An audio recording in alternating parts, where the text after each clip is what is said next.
Welcome back, guys. This is Arnaldo, aka Mad Dog, and that is David, aka Dream Twister, and this is The Real, episode 313 of GG's The Mouthful Podcast.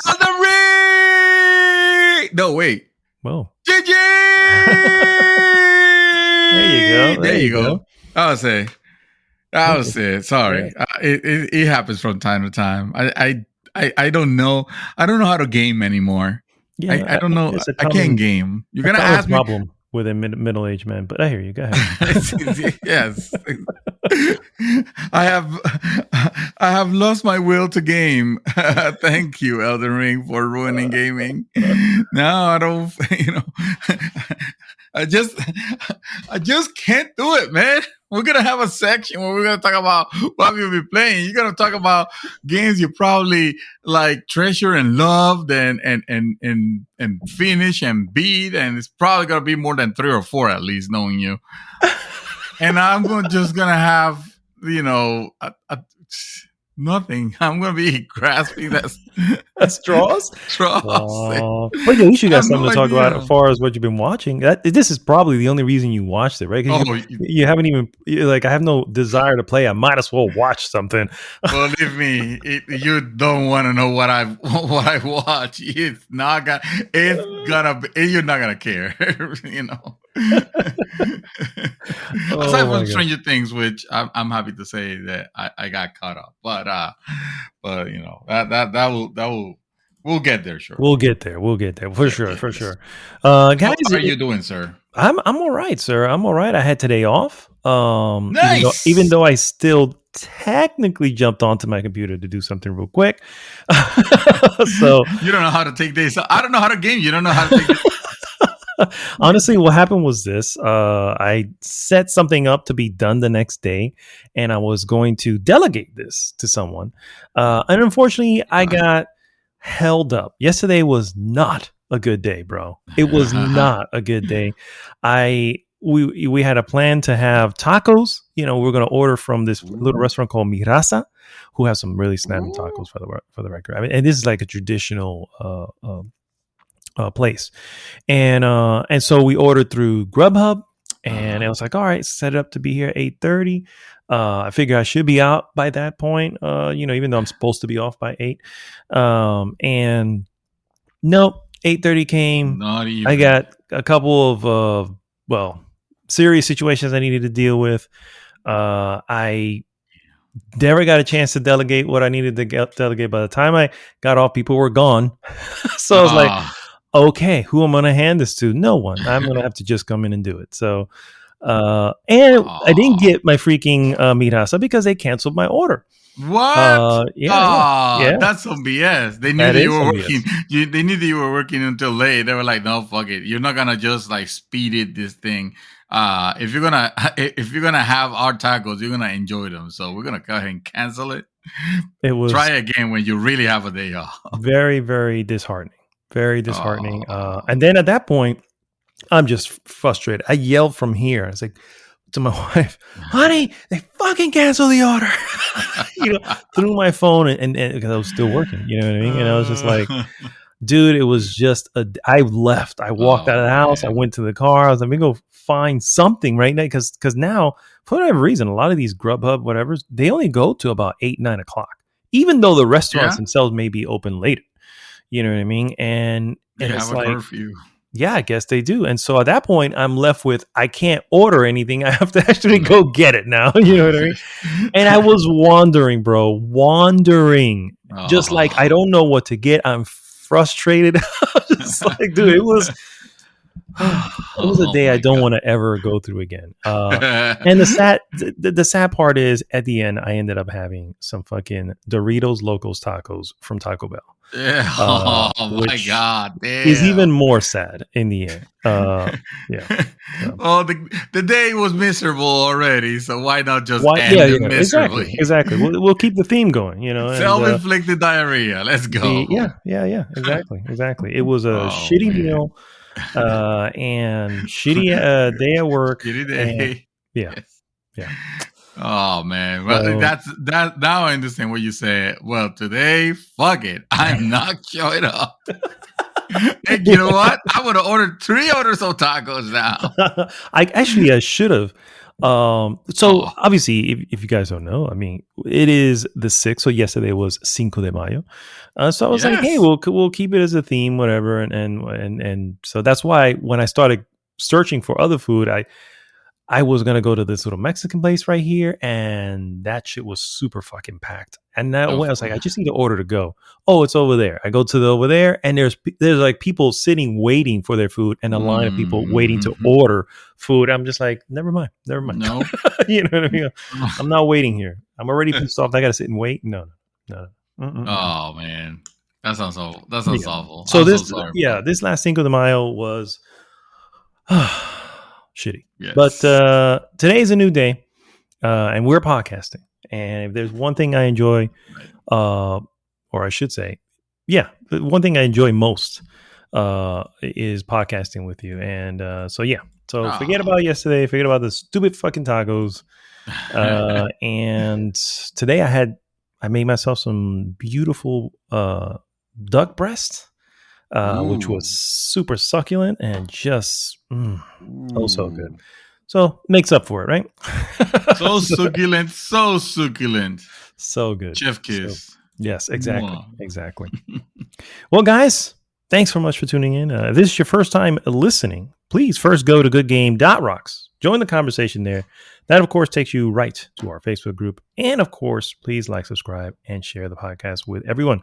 What we normally do is first we go into what we have been up to, move on into some various news items occasionally, and then, of course, we finish with our hot topic of the week. This week's hot This week, topic, hot topic. the real price of gas. Yes. Oh, For those who don't yeah. know, GAAS is an acronym for Games as a Service, also known as live service games. And the point of this really is to kind of take a temperature check as to how the new ones are doing, specifically because Sony wants to have 10 release between now and 2026. That's I a feel like this is little. a huge mistake personally, but we'll I guess we can get a little more of Well, that at the I end. can't wait. I am excited because I love me some gas games. Let's talk.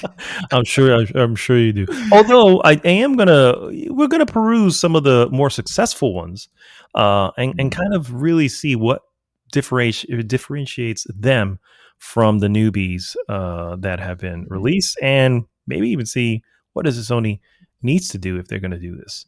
Yeah. So yeah, we'll look forward to that a little bit later on in the show. But let's first start with what we have been up to, and apparently, Mr. David Santo hasn't done much, but I'm going to still throw it into your court, sir. What you been doing? I don't want to talk about it.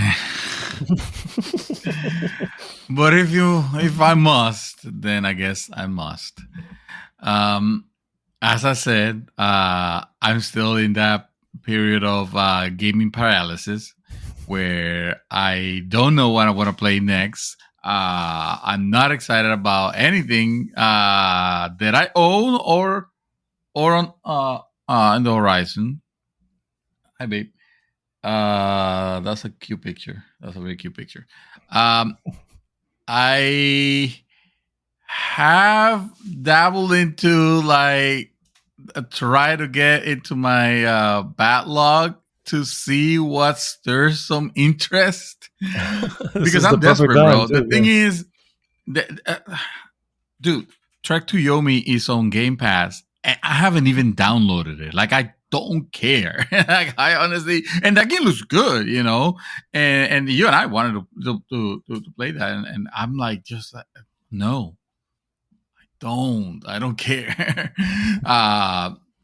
So real quick, I was playing and enjoyed the Stanley Parable for a bit. Even though, as I discussed last time, it's not your typical game, but it's an experience. But I was having fun with the experience. Therefore, it's a game in my heart. But the problem is that game gives me one of the worst cases of motion sickness. And I don't typically get motion sick when I play video games. So I'm not sure what's triggering it. I think it might have to do with the way the movement is on that on that game, where some people get motion sick to first person shooters when they have that artificial bobbing, of your character. Mm-hmm. So much so that some games take that out, or gives you the option to turn it off. I'm the opposite. If a first person shooter, if I feel like I'm just sliding through, like if I had skates on, and it doesn't have like a little bit of a realistic walking moveset, like I can't process that. Like my brain can't process that. So far, it's been 2 games that have happened. One of them was like a new game that came out, but it was like an ode to Doom. I don't remember what it's called. I'm sure we've spoken about it before on the podcast, and if I find it, I'll tell you. Okay. But it's that, and now with Stanley Parable, I'm like, well, shit. I guess that's it, because last time I played was after we podcast. After we podcasted last time, and it was like 1 a.m. and I started playing, and at 2, like I was already sick. I couldn't stay up for the rest of the night. I had to go to bed. Wow. Because I was feeling sick. I was feeling bad.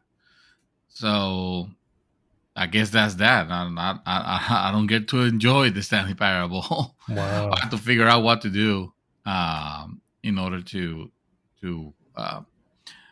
not have that motion sickness. Maybe I should take that. What is it called? What are those pills called? Well, motion sickness pills. Dramamine. Yeah, Dramamine. Yeah. Take some Dramamine before playing the game. That might work. Yeah. That's what I was going to do if I ever invested in a VR unit. On a VR, you're gonna have VR. Yeah, dude. Sony VR 2 and the Dramamine DLC. Yeah, exactly, dude. Exactly. Then I went to a really old, well, not really old, but a game from 2010, maybe was when it was released, or maybe later. I don't know. Strider. You remember Strider? Oh, I remember Strider. Yeah. Yeah. I got into that the game again, and I was having fun the last time that I was playing. I was like, okay, maybe I'll stick to this one and I'll finish it. I never beat it, but I know that I want to beat this game because this game it's fun. And then the first time it ran through, and I've never been able to get it to run again for some reason. Like there is some compatibility issue with Windows 11 where it just doesn't PC let you. Gaming. It doesn't let you. It doesn't let you play, and it makes me think. Damn, I'm buying a lot of PC. This PC games, because I said about if I want to play a really old game, I can always go back to it, and I don't have to worry about consoles or older console, or not owning the older console where it came out or whatever. And no, I'm finding it's almost the same situation. I try to play Strider and I can't get it to work. Wow. I read that there is a simple solution. I had to run it in compatibility mode, but by that time I was like, my interest had waned by that time. So I had already moved on to Halo the Master Chief Collection. Oh, that didn't stick, so let's skip that one. Yeah, I didn't think it would. Yeah, yeah, that's like a bunch of Halo games that I've already played and beat many times before. So it's like, I'm okay. Then I went to Ender Lilies because we spoke and we had that conversation and that's right. Yeah, you told me, why don't you go to Ender Lilies? I was like, oh yeah, I remember that I was having a good time with Ender Lilies. Let me just load it up, and I was like level 17, and I loaded it up and I started playing, and I was having a good old time with it until I started finding it repetitive. And I started realizing that I don't like the battle system on it. It's not that it's bad, because it's relatively quick and stuff. It just, like, none of your weapons feel like are making any impact. Maybe because, first of all, you're not using weapons. You're actually moving this little girl that has guardians, and the guardians are, the guardian spirits are the ones that are fighting for her. And the whole, like, the whole effect looks pretty rad, except that when the hits connect, they just sound like wet farts. I don't know how to describe it. It's like you're attacking. So you're insulting that game, and I will not sit idly by. But no, I'm sorry. No, I wasn't feeling it. It's like, why? None of these hits feel like they're sticking. And then on top of that, like, all the areas are, or so far the ones that I've uncovered, they're relatively easy, until you get to a boss fight, and the boss fight, like, the difficulty spikes. It's not ridiculous. It's doable, but at this time I found it so imbalanced with the rest that I'm like, do I have to level higher? I don't even feel like the progression is weird, because I don't feel like I'm getting any stronger here at all. Like, I'm sure that I am, but the game is not that great in making you feel like you're progressing properly. I'm just going up levels, and it just feels like numbers are going up, and that's it. And my attacks are having very similar impact. So I don't know. I could be doing something wrong. I doubt it, because there's not much you can fuck up in the game either. Everything is relatively, like what I was playing. Game's gorgeous though. Game looks beautiful. The artwork is very cool. And then the environment is kind of sad and somber, and maybe after a long day of work, I don't want to get into that, into that world. Because you're constantly running into certain spirits, right? Because you can collect them along the way, and they've all had, obviously, their spirit now, so they basically their life ended in not some of the best ways. And so I got you. And sometimes when you have the boss battles, you have this almost wonderful moment of almost like a eulogy for the person. And yes, yeah. I kind of revisited the old ones because I've forgotten, and the game actually has keeps track of it, so you could actually you can replay cutscenes, and you can replay boss fights. So I thought that was pretty neat, but I don't know. Maybe I'll go back to it. I'm not sure. I like Metroidvania games, but this is not really playing like a Metroidvania at all. It's more like just open, just a side scroller, and a decent one at that. But I had to stop playing because I wasn't having a lot of fun with it, and I'm not particularly loving this last game. But for some reason, I'm still playing it, and that game is Deathloop. Oh my god!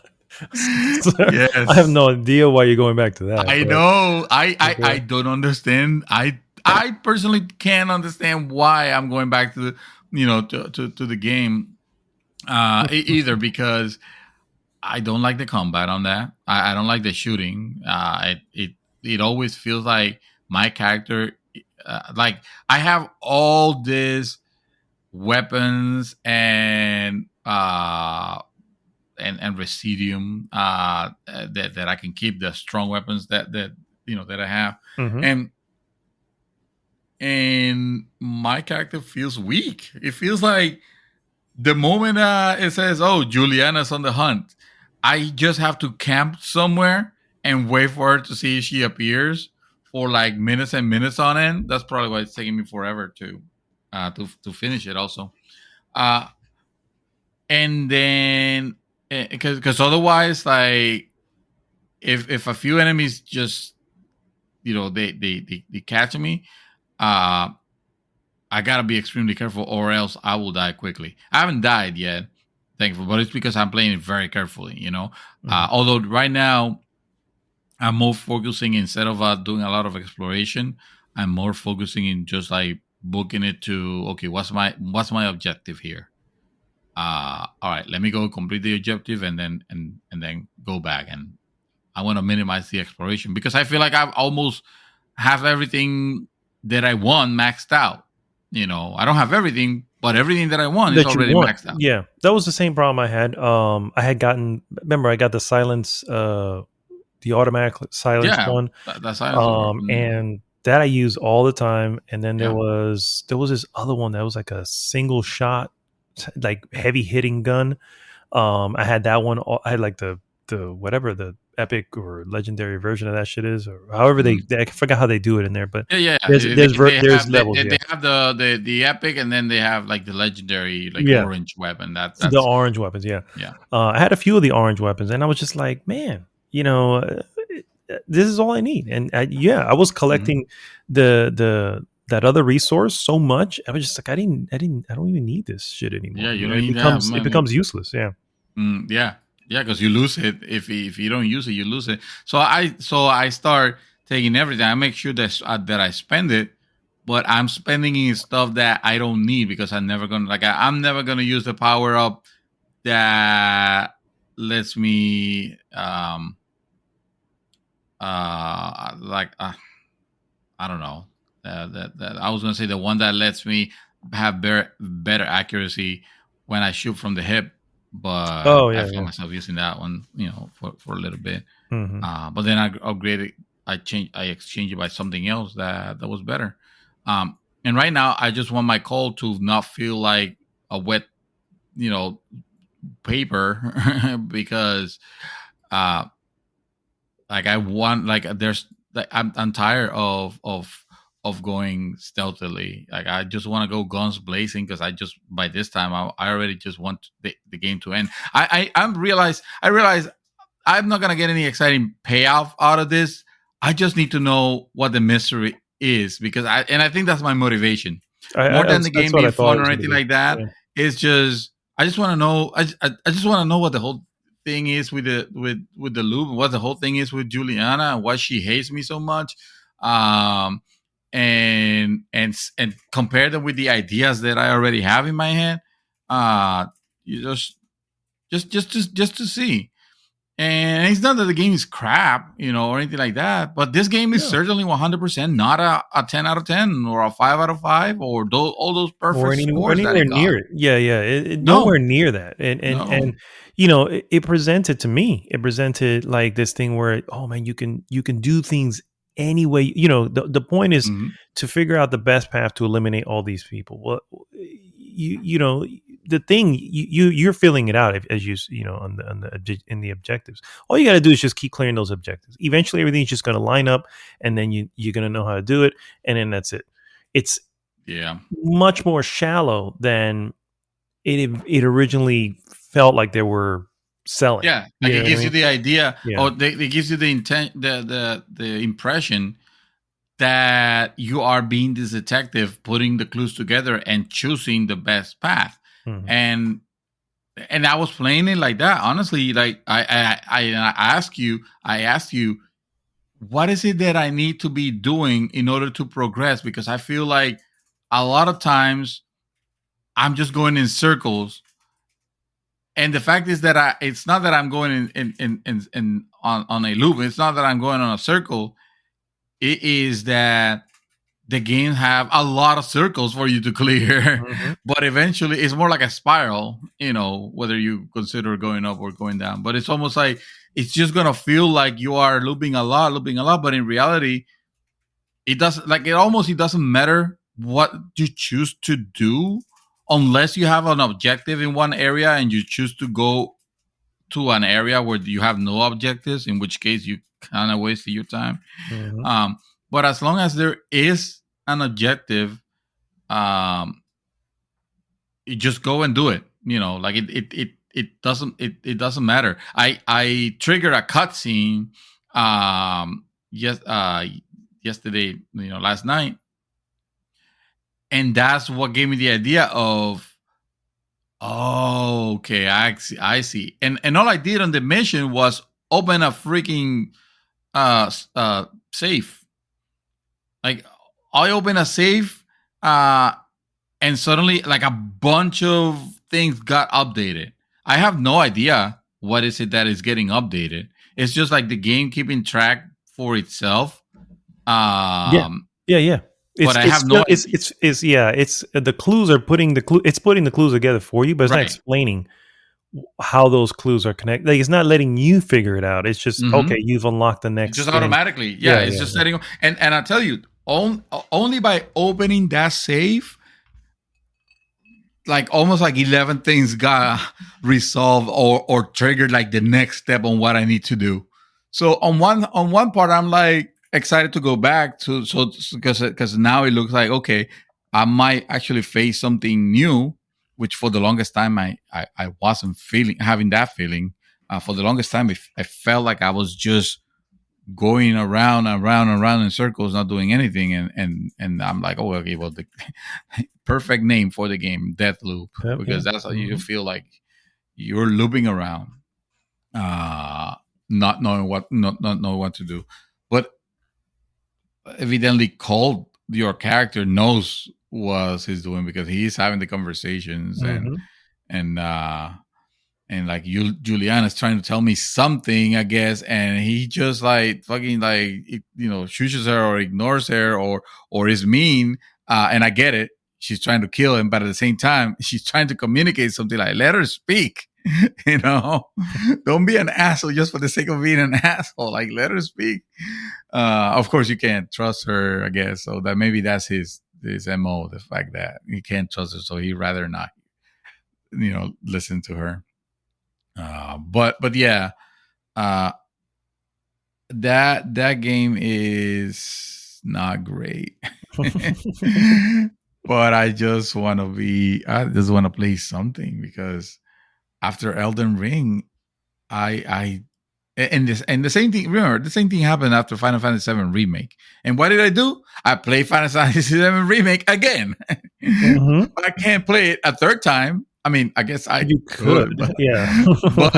but no, and it's a no. I don't have that game that's grabbing me right now for it. So, and I don't know that I will for the longest time. And so right now, there is nothing coming, bro. Let me tell you, it is. I mean, I guess we'll find out more in the coming months when it comes to Summer Games Fest and whatever he's got. Jeff Keighley has going. Yeah. But as of right now, May and June are like pretty sparse with any. I mean, there is like one or two that I have, but they're not like bang. You know what I mean? They're like, okay, I'm interested in trying them out, but it's right. It's not like I'm like, oh, I can't wait. No, there's nothing. This is we are knee deep in backlog season. Backlog. Yep, it's a perfect time. Yep. If I see it that way, then maybe it'll be better. Except that nothing else is calling my attention. Like, I don't know. I got back to Deathloop, and that seemed to hold, but the way that I'm playing it is like one section, one section a day. Like, I'm not passing a stage and then going back to the next one. No, I'm like, okay, this is my play of today, and see you tomorrow, Deathloop. There you go. So, that's one way of doing it. So yeah, I have watched a couple of things. First of all, I'm happy to say that I have caught up with Stranger Things. Yay! Yay! Thankfully. Welcome. Yes, Welcome. I know. I know. I'm so excited now because I can get excited about a season 4, coming. Whereas I saw the first time I saw the trailer and I was like, okay, music selection is cool, but that aside, like nothing stuck because I had no idea what was happening. Now after watching it, it's like, oh damn it, this trailer spoiled way too much. Like, god damn it. Things that we sort of knew also already. We didn't have to watch the trailer to kind of know, but at the same time, like, we didn't need like blatant confirmation. That's the danger of. I mean, that's real. That's just the danger of coming into a show, late. Late, Things are going to. I mean, and then that's normally how you would find it at that point, right? It's marketing its newest season, and okay, that looks interesting. Well, I'll start it from the beginning. Everything. Yes, exactly. You have to kind of catch you. I know, obviously, it's also for the fans, right? That hey, you remember all these awesome moments, and then oh shit, yeah, that's right. No, it is. It's a very good show. It's very entertaining. All 3 seasons I've enjoyed. I think I super loved that first season. That second season was good. It had a moment of WTF, but for in general, like, it was very enjoyable. The third one, it's already going into kind of like crazy mode because like they have written there's nothing scary. First of all, well, not that it was ever meant to be scary. Not even the first season was scary, but it was certainly mysterious, and you enjoyed that mystery. And season 1 was all about setting up like what is going on. Once you know what's going on, the series loses a lot of its luster, and they gotta work with whatever they have. So what else do they have? Well, they have like the cutesy, teen romances and well, that was gonna happen. The funny moments and the the fight, the scenes, the interesting fight scenes and stuff like that, the monsters and stuff like that. So all of that is entertaining, but it's not the same thing I started watching, especially the difference between season 1 and season 3. They might as well be different shows, in the sense that, yes, it's almost the same characters with additions. But for the most part, first of all, some characters were acting completely different. And I'm not talking about, well, they're it's kids and they grew up. I'm not talking about that. I'm talking about the actual adults. The actual adults are already acting way, way, way too different. A little bit more kooky and kind of like crazy and I don't know. I guess people could say they're having their fun, with their characters. Like the writers are having fun, but it almost feels to me like they're probably running out of ideas. Is what's happening. And well, it's a good thing that I think that the series is coming to an end. This season is the final season, so I'm happy that it's coming to that end. You know what I mean? And I hope it goes out with a bang. You know what I mean? Yep.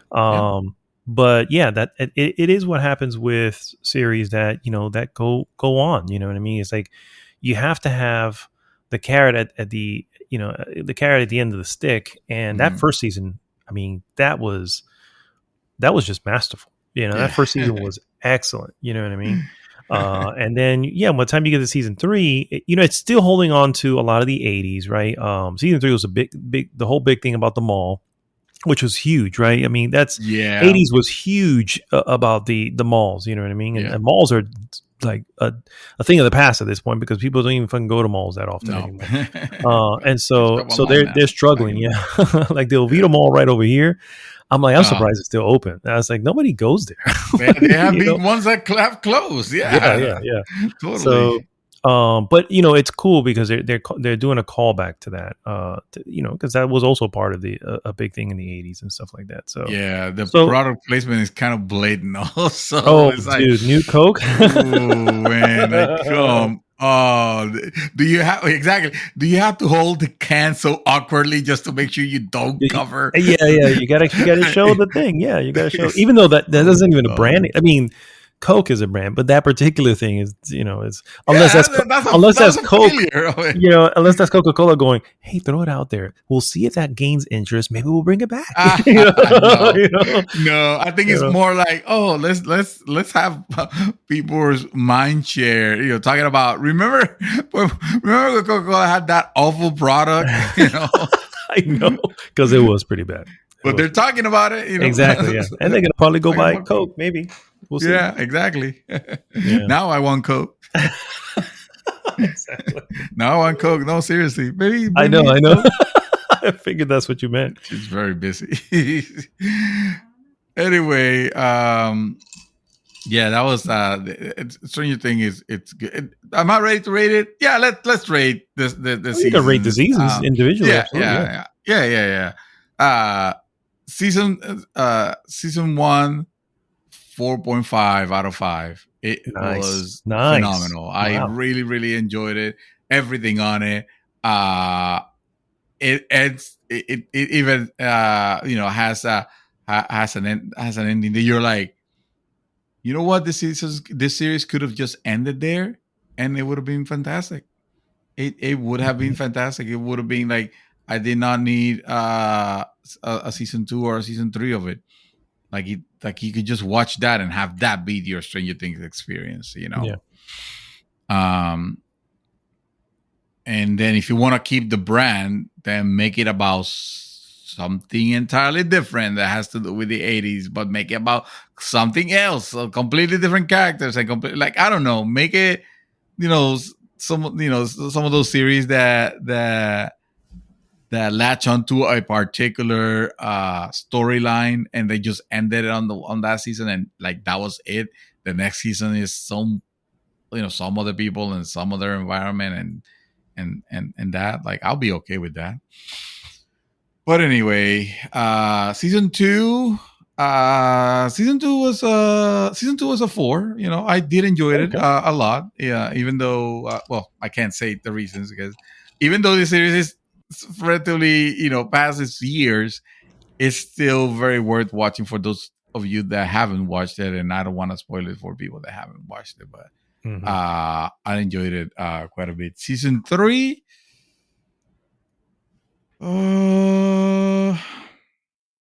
let's give it a 3.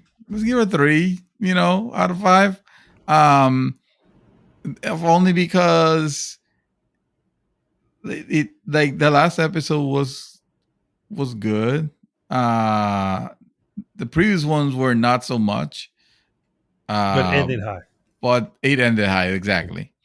Like it wrapped it up, and it got me excited for what's coming. Yeah, and what's coming looks a little bit more. Yeah. And what's coming seems even more kooky and crazy. So who knows? But, I know. Hey, at this point, I'm invested. I want to see it. And it's the wrap. It's the wrap up. It should be that should be it. Yeah.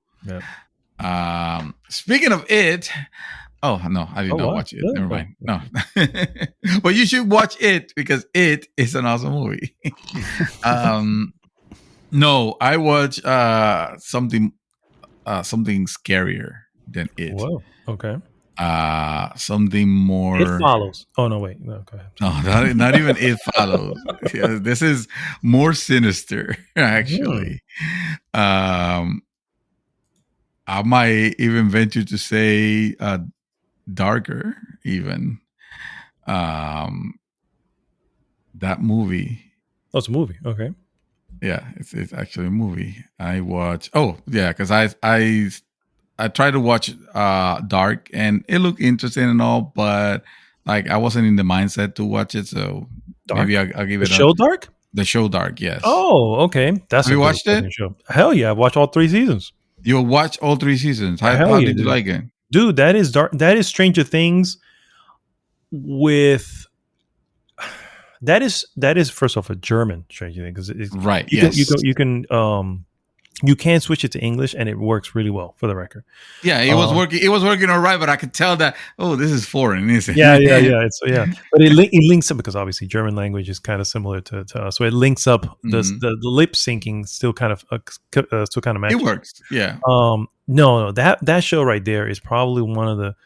I would almost argue that it as a show that is trying to deliver what it's trying to deliver is probably better than Stranger Things. Probably better than Stranger Things. Yeah, the series Dark. You heard it here first. Yeah, it's only 3 seasons. It's complete. You know what I mean? It has a wonderful wrap up and everything. It's complete. And it is. It's like one of those mind bending type of situations. Mind bending. Okay. Yeah. And so I definitely, if you like Stranger Things, there's no reason you wouldn't like that. I mean, the tone is entirely 100% different, though. I was watching this, and darker. It was like it's much darker. And of course, again, you can't judge by the first episode. But I couldn't get past the first episode. I was falling asleep, and second, it was so dreary. Or I guess not that it was so dreary, but it was like I had a rough day. It was the last thing I needed. No, for sure. Yeah. So that's why I put it. But if you're telling me that, then I mean, shit. I gotta trust what I've always told people. You can't judge it by just one episode. You need to stick to it. Eventually, it starts getting interesting and it gets you hooked. That's the way. That's the way of things. A show works. Yeah, exactly. Yeah. Anyway, my dark movie that I almost I can't recommend to you. I cannot recommend it to you, Mad Dog. I don't think you can take it. Okay. That movie is The Hitman's Wife Bodyguard. Oh, God, I can't believe or the bodyguard's hitman wife. Or the wife's hitman bodyguard. I don't know. The one with Ryan Reynolds. I know which one it is. You're like, I know. I know. God. So how was this movie for you, sir? Sir, I will not recommend you to watch it. Oh, that's fine. I have I saw the trailer. First off, I didn't really care for the first one. You didn't care for I liked the first one. The first one was okay. Samuel Jackson is just Samuel Jackson. He's the most Samuel version of Samuel Jackson. It was okay. I just so happened to have a dear place in my heart for those okay movies. I guess so.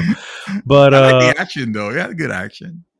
Yeah, okay. Decent action. I saw the trailer for the second one, and I was just like, no. I was offended by the trailer. So, sir, go ahead, sir. How did you? If the trailer offends you, watching it in its entirety might offend you more so. Oh, yeah, I'm sure it will. And it's not because. Okay, so let's be truthful here. I still laugh and I still had a good time watching it. But that's me. I don't have particularly great taste in movies, and I like my comfort films that I know it's gonna be cheesy, and I know what to expect, and I'm not looking to get traumatized by any scenes. I just want to watch something dumb and that it makes me laugh, and that I can follow this story. And this is gonna deliver that. It's just gonna be. It's almost like a kiddie humor R-rated movie, like there's no intelligent writing here, so to speak. Like the first one, it was stupid. He had a script. he had a story, and he had his action pieces. Some might say they were not like fantastic or anything like that. they were still entertaining to me, and I like that movie. I can't say that I did, because I liked it. I saw the trailer for this one, and I knew that it was not gonna be a good movie. Just by the trailer, you can see how and I knew it was gonna be for me. No, no. Again, as a person that enjoyed the first one quite a bit, I saw this trailer. I was like, no, why? Like, what are they doing here? Because again, they have to overdo. They have to overseason the things that they did on the first one. So the first one was already like way too seasoned, to the point where it was too salty. This one is, it's just gonna send you to the bathroom. It's just gonna give you high blood pressure. Yes, it's just bad. It's just gonna it's too much. It's too much nonsense. Too much cursing. The too much silliness. Like Ryan Reynolds gets run over, like literally run over twice by a car. By a car, and like nothing happens to him. It's like it's just presented for that humor aspect of, oh, he got, everybody thought he was gonna be okay, and suddenly he gets hit by a car. How funny! Nice if you have never seen that before, and then you got Samuel L. Jackson just being Samuel. Yes, unhinged. It's just unhinged. Sammy Jackson. Salma Hayek was funny on it. I'm not gonna lie. She was extreme also and stupid, but at least she was the funniest of the three. I liked it. Not a great movie. The plot is kind of nonsensical. Like a person representing the government of Greece has a way to upload a virus to the internet that suddenly like blows up electronic systems or some shit like that. It was like, technology doesn't work that way, but fine. It was like, you could tell that people that have no idea how technology works kind of like wrote the script. But just to give it some sort of stakes or odds, or the audience is too dumb. They're not gonna really think about this too much, because they're already paid to watch the movie. So what the hell? I didn't pay to watch the movie, mind you. I watched it on HBO. Oh, I know. I got the alert saying, "Oh, hey, check out this." No, you got the alert. Oh, shit! Right.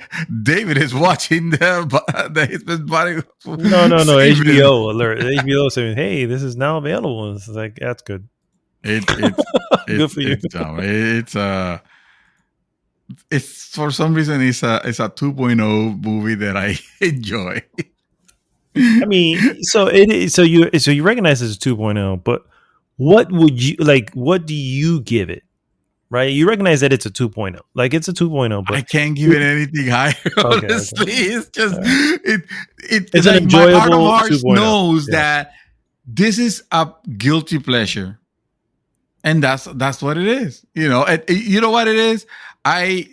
So I must have a man crush with Ryan Reynolds. That's probably what it is.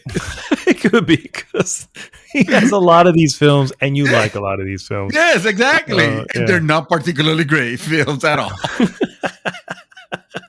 Well, fuck it. Oh my god. So yeah, no, don't watch it. You guys don't need to.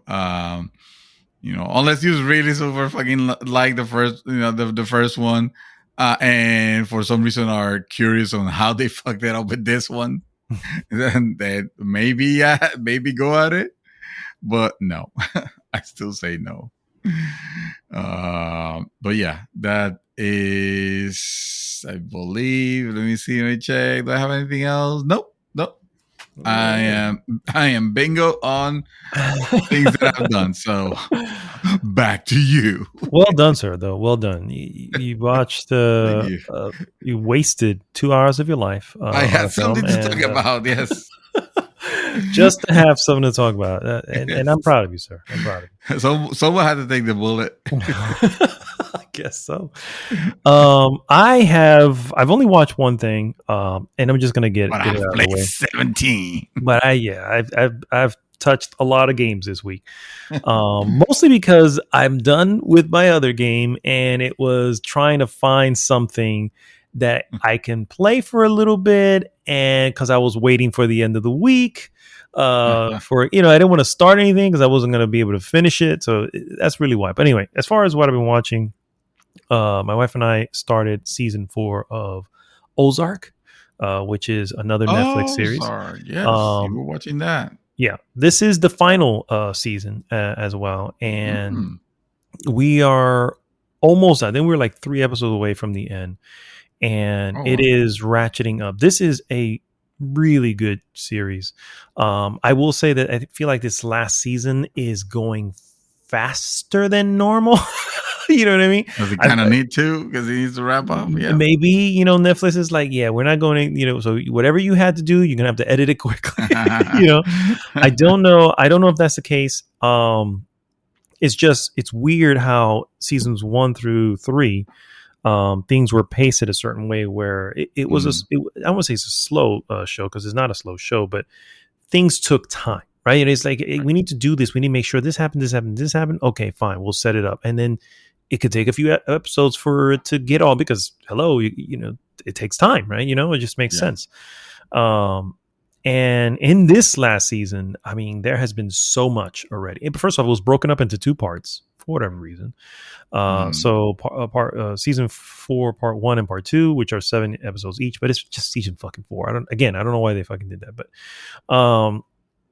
and I still enjoy it. The show is getting insane at this point. And we're only 3 episodes away. So I'm just like, I don't know what's going to happen. You know what I mean? Do you think they're setting it up to a proper wrap up, or is it starting to feel a little bit like, no, it feels like they're setting up the proper wrap up. I just feel like it's going to be a tragic end is what I'm, got you. This is this is a show that many have already compared to with Breaking Bad. We're watching the first 3 seasons. I can definitely say it's along those lines. I still think Breaking Bad is much better, but that doesn't say much. To be compared with it is already a good sign. Yeah. And so anyway, to kind of catch you up, Jason Bateman plays a financial advisor who happens to be working for that cartel. He convinces his cartel boss, who was about to kill him, to say, "Hey, I can launder this much money for you," and they end up going out to the Ozarks and buying a bunch of. I do remember that. I watched several episodes actually. Oh, okay. One of those mystery shows that suddenly I just fall off from and I don't watch, but I do remember the first few episodes setting all that up. Yeah. And so that's essentially where we're at. Being in season 4. First off, it's one of those things where, and I guess that's just kind of the nature of the show, where it's like, how is it that you keep surviving these things? You know what I mean? Because at some point I'm like, wow, you should have been killed many a times before. Eventually, your luck's gonna run out. Correct. But then again, Breaking Bad was the same way, right? It even played with that. You know what I mean? Jesse even mentions, you don't understand. This man's luck is like in whatever. And so so this kind of plays with it as well. I love Jason Bateman as an actor and everything he does. Laura Linney plays his wife. She's getting on my nerves though. She is really, I'm just like, oh my God, she's really, I don't know. My wife started a thing. Are you Wendying me? That's the character's name. Because at this point it's a thing on the show, which you have to watch the show to understand what that means. But anyway, it's good. I can't wait to finish it. and see how it ends. But I am not expecting good things out of No, this. I was like, it might be one of those. people are not gonna make it, and in my head, I'm just like, okay, who can survive? Who can make it past this? And we'll see. So anyway, that's Ozark. Highly recommend, for the record, this show. Okay. Anyway, as far as gaming, I finished Death's Door, which that's another game I can definitely recommend as well. This is, if I had to rate it, I'm going to say this is actually really good. A solid 3.5. It is it is challenging. Like there was one boss I think I had to maybe 15 times before I actually got him. Because it was just like, man, it was such a faster boss, and the character, obviously I'm just this little crow. And so it just took a little while to understand. And once you get it, you get it. It's just like any other game. That's like, it had a very cool ending. Very interesting final boss too, which kind of I just didn't see coming. And there was also stuff to do after the game. Like I actually played a little bit after I had finished it. So it opened up some things you can unlock in the world. The world is very good progression. Yeah, definitely. The world is definitely very interesting. The music is excellent. I mentioned that before. It's just a solid, really good game. You know what I mean? And I really enjoyed it. I really, really enjoyed it. I highly recommend. This is definitely a recommend. It was on Game Pass. I don't know if it's still there, but it was on Game Pass. If it's not, doesn't matter. It's worth the it's worth. I think it's only came out at $20, so it can be on sale at any point for half that. So, but definitely it's on an eternal sale at $20. The what? The game is on an eternal sale at $20. Yeah, exactly. Yeah. Some of the characters are really cool. There was this weird thing where the bosses you would eliminate a boss, and a character would do would literally give like last rites and speak like a eulogy for this whatever. So even though, and I understood the purpose. It was like, it's to say, even though this was an evil character, that circumstances led him to this, and that's kind of the theme of the game, which I think is what makes the game really cool too. There's an awesome theme behind it. But anyway, that's Death's Door. Again, that one, what I say, 3.5. Definitely going to give that one 3.5 solid. Yeah. From here, dear Lord, where do I go from here? I can't imagine the plethora of, I don't know, you only had a week, so mobile games.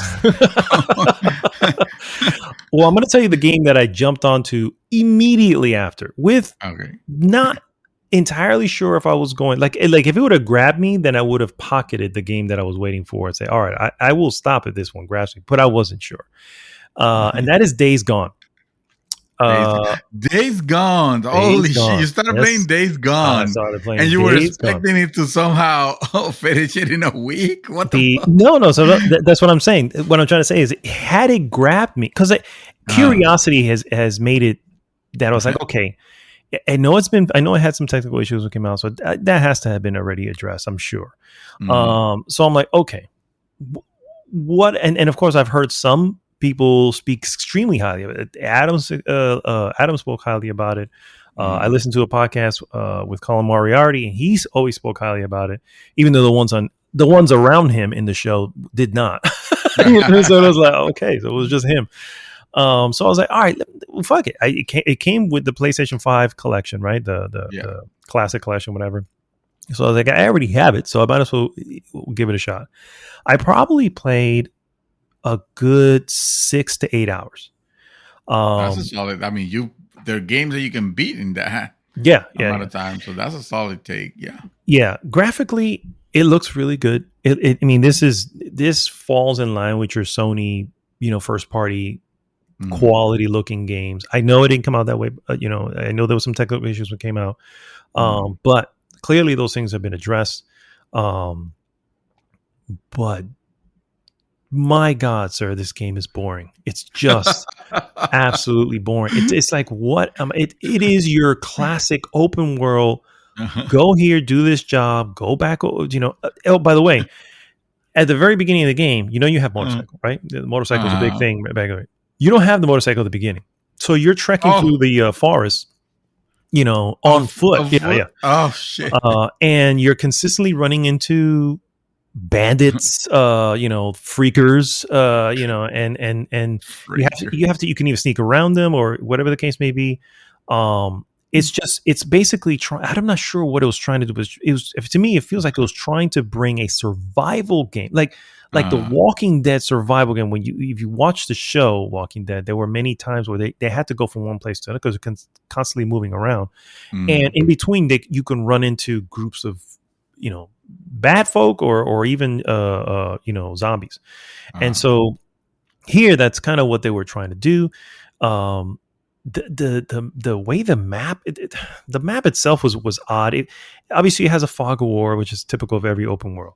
But as you go through an area, you're literally you're walking draws a line through the fucking through the fog of war. You know what I mean? And so I'm like, do I have to walk in zigzag so I can get a bigger area illuminated? I don't understand what I got to do here. So that was strange. That was a really strange thing. The menus, there's a bunch of fucking menus. Oh wow! And you would access them with the touchpad, right? You swipe right on the touchpad, brings up the map. Swipe left on the touchpad, brings up your inventory and all this stuff. Up brings up something else. Down brings up something else. You have things that you can learn to do, and like skill points that when you earn a skill point, you can put it to unlock something, and it's just a lot for a game that really had nothing going on, dude. It was like all I'm doing is clearing out nests. So I got to go took a bounty. I'll go take this guy. I go to take this guy out. I finally do get my motorcycle. I got to keep gas in the motorcycle. I keep an eye on that shit. So every so often, if I'm in an area, I'm looking. If I see a red gas can, I always grab into. And for one reason, they always have gas in them. For the record, so yeah. So I put that shit in there. I'm like, okay, so fill up my whatever. It's some interesting encounters. I would definitely say that the gunplay was pretty cool. What I'm saying? That's I can see that being an interesting thing of the game. It's a reason you would enjoy the game. I actually recorded just one little scuffle that I ran into, and just so you can see how it's just wow. This bullets obviously are you have to constantly find them. Oh, they're scarce also? They're scarce as well, yeah. Oh, shit. You can find like clubs and stuff like that, but they also can deteriorate and break. And so stupidest thing to put in a game. Weapons that deteriorate. Yes, let's make a measurable fun. Let's make sure the player doesn't actually have fun. Let's just give it in little. I understand if you want to do it for like the 2x4 that I grabbed. Okay, I get it. It's a 2x4 that can break. Yeah. But if I'm grabbing a steel axe, why is that breaking? That doesn't make sense. You know what I mean? It's like that should be the ultimate one, and you should never have to grab anything else. Anyway, like I said, and the story, I don't even care. I didn't even care. I was just like, not at all. Yeah. The character, everybody was always. I remember mentioning how he, the character Deacon, nobody ever liked him. He was kind of a dick. I'm like, he's a fucking biker, dude, man. If you've seen any of the Sons of Anarchy thing, as much as people love fucking the main character, I can't remember his name now, Jax. He was an asshole. You know what I'm saying? He was also a heartthrob. That's why people forgave him. You know what I mean? But Deacon is an asshole. His friend is an asshole. Who's another? That's the other thing. It's like, I thought there was a biker gang surrounded by assholes, and no, it's just me and one other guy. I mean, I don't know if I run into them later on. Apparently, the game is significantly lengthy. But anyway, I did not enjoy it. The story wasn't grabbing me. The moment to moment gameplay wasn't really grabbing me, and it's just you can easily get swarmed. The swarm part of it was kind of cool because it's not zombies, right? Zombies, they shuffle and all this. A group of these guys come to see you. they're coming at you at full speed. You know what I mean? It's like, oh shit! So you're running away while shooting back. You know what I mean? So again, that's a fascinating gameplay. But everything else about it was just not there. And so I uninstalled and said, okay, well, I gave it my the old college try, and yeah, that's as far as I got with that. That game is done and gone. And I mean, hearing you talk about it like that, like I was curious. I also obviously I think, like you said, it was given as part of the PlayStation 5's sorry, the collection. It gave you the 20 so game much collection. trouble to get a PlayStation 5 apology or whatever. But yeah, the collection, and I was curious to play it on PlayStation 5, see how how it looked, how it played and all that. But hearing you talk about it like that, it's like, well, I don't. I mean, you like open worlds more than I do, so I don't know. I might like it. You may enjoy it more, but I don't like that. That I want to focus. Like that was the other thing. I couldn't tell my mission structure. You know what I mean? Because I look at the mission list and I'm just so there's like 3 things. I'm like, wait, well, what's the main thing? That's the one I want to do because that's what I do. I just that's how I feel with Deathloop right now. It's like, what's the main thing I need to do here? Exactly. Why does it take all this? Why does it appear that the main thing is kill someone that I had already killed? Like, what's the point of that? Yeah. So same thing here. It was like there was 3 main things that are going on. I couldn't tell if any of them were side missions. So I was just like, I guess I just have to do them. I don't know what else to do. And I couldn't, and none of them were like, I was like, one of these have to be a story one, right? So maybe if I play them all, one of them will, whatever. I couldn't tell you. I can tell you, I did the 3 that were there, and obviously it opens up more. And I'm like, I don't know which one I don't know what the main path is. And I feel like this game is going to make me go everywhere. And I'm like, no, that's not I don't like open world games. You don't want to play it. No, exactly. So I'm like, I need the main story, the main narrative. Give that to me. If I want side quests, I'll do them as they come along, depending on what it is. Yeah. But don't make it that everything is the fucking main thing, because I'm like, no, that's not for me. Anyway, not even going to rate it because I really didn't go that long into it. Other than the fact I didn't like it, I would call it a 2.0 probably if I were to give it one. Preliminary, yeah. But I don't think maybe I need more time to get into a 45-hour game. I think is what the average is. So who knows? Yeah. Anyway, so I went into a couple other games. I'm going to fly through these 2 because I only played them to fill in time. or just to play whatever. Scott Pilgrim versus the World, the complete edition. Yeah. Jumped on that, sir. We need to get together and play this shit. Okay, I want us to do this. Can 4-player play? It does. Yes, 4 to 4 players. We know what we're doing next Tuesday, I guess. If you want, I'm good with that. You know what I mean? It is, and it's online, right? Because it didn't used to be. I think it was couch before, but now it can be online. So yeah, man, this is such a GG right here, bro. I mean, this is a classic. It comes with everything, right? All the special features, all the DLCs, the Knife's Child, the Wallace Wells, all the add-on packs, and so. I was playing it really just to enjoy it and have fun and kill time, really. So, but I do want to give it credit. I also went up to the very first boss of Sekiro. And I was like, you're still convinced that you're going to. I still am, even now. I still am, sir. I'm not gonna lie, because I was like, ooh, this is feeling good. That was the other thing. I got into it. I was like, ooh, the skills, the habits and everything are still there. You know what I mean? And I'm like, okay, all right. So I got to the first boss fairly quick is what I'm trying to say. So I didn't really play it for very long. I was like already at the ogre, and I was like, okay, all right, I feel all right with it. And it was late. I was like, all right, let me stop. But this one here was literally filling the gap between that and Trek to Yomi, which I'll get to in a second. because I did play a lot of these two. Slay the Spire was the first one. Yes. Yes, Slay the Spire is an interesting roguelike. By the way, this is I don't know if it's still for this month or for last month, but it's It was a for last PlayStation month. last month. Okay, Yeah. Slay the Spire was a PlayStation Plus game for last month, and it is actually a pretty cool sort of an RPG roguelike. You basically you have this sort of map that you can select different paths to go up. To go through, essentially, each one kind of has an icon, so you kind of see which path you want to go through for specific items and stuff like that.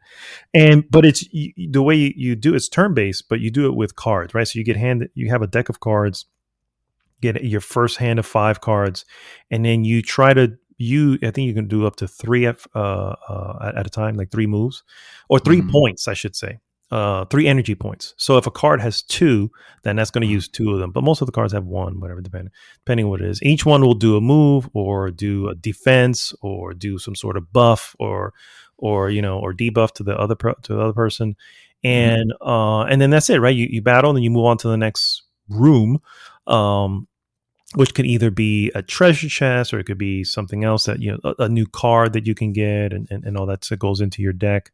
You always have the same starting deck, and you gain cards as you go along through the battles. You keep them? You don't keep them, but you do unlock them for future use. Like you have ways of unlocking them, and if you do have ways of keeping them, I haven't run into that. But it's actually pretty cool, man. It was actually a lot of fun. It is a roguelike, you know what I mean? So once you die, you start from the beginning again, and this one's definitely this is definitely one of those roguelikes that feel like a roguelike. You know what I mean? It's like okay, in its purest sense. In its purest sense, yeah.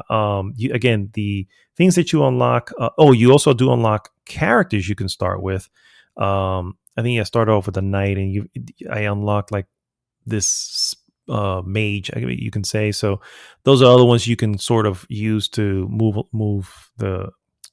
to try to complete the game. And but it's pretty cool, man. It's pretty cool as a game. If you happen to tag it or something like that and you don't have anything to play or you just whatever, it's a cool little thing to kind of get into, because I was enjoying it. So what was the other one that you were playing? Inscription, yes, on PC. Yeah. Yes, that's definitely a fucking good one. But that's also a roguelike. But for some reason, that one had, I don't know, there was a little more progression in that, and I think Slay the Spire doesn't have. It feels like the progression is very minimal, even though you probably are making progress. But I don't know. Yeah. It just feels like this is going to take a good run, which means a good luck in RNG. RNG, yeah. Exactly. And because the whole thing is you want to make sure you get those good cards, right? And once you do get them, there's some really good ones that really stack up, and I was getting the handle of using them and correctly, or not correctly, but efficiently, so that I can do the maximum damage, but also defend myself. And stuff like that. So, but it's a pretty cool game. I can recommend it as just a game to play if you're into roguelikes. It's and roguelike. Oh, sorry. If you're into roguelikes and card games, this might definitely right up. Tickle your fancy. Yeah, right up your alley. The next game I played was also another roguelike, because it was another roguelike that was on PlayStation Plus, and that was Curse of the Dead Gods. Curse of the Dead Gods is actually really good. This is sort of an isometric dungeon crawler. But again, another pretty true roguelike. Again, you do have some progression and stuff that you can unlock as you get as you come back when you die. It's an interesting thing. You're the moment you go into the first dungeon, the temple itself, you start building up curse. And so I was trying to get to the boss or the last level, but at that point I was so fucking cursed that it was just draining me down, and it drains you down to 1 health point. And once you get to one health That's point, like at that point, boost. it's like I have to make sure I don't even Boost. get hit, right? Plus, you have to do things to keep the lights on. So the torch, right? You bring your torch out, and you can use your torch as a weapon, but it's really more meant to keep the light going, because in the dark you get more damage from enemies. So you have to keep the You can't see them. That's why they yeah, sneak up on you. I mean, you can definitely see them technically, but it's not. It's you can still see. You can still fight them in the dark, but your character cannot, because your character's in the dark. And then of course you can also use that to set traps and all that stuff. And then of course you have multiple weapons you can use, sword, gun, a couple different things that you can go through. Again, very roguelike. You come to the beginning, there's some starting weapons there. They tend to change, you know what I mean, for whatever reason. So that's it is what it is. But it is again isometric view, and it's actually very pretty, very good looking game. But again, that RNG is pretty real in this one as well. And this one was compared a little bit to Hades, but I think it's mostly for the art style, because it has that art style of what you would see in Hades. But this one's very roguelike and does not have the story going on in between like Hades does, which is why I think Hades is far superior to this.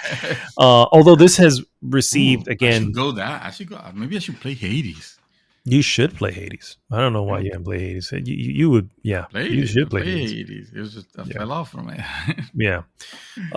So, and then you can also get other curses as you go along too. Every time you hit a new bar of curse, you start that next area with some weird stuff. Like there was one where I can get confused, and by confusion was horrible, because now the buttons were doing something different. It was almost like Rogue Legacy in that sense. You know what I mean?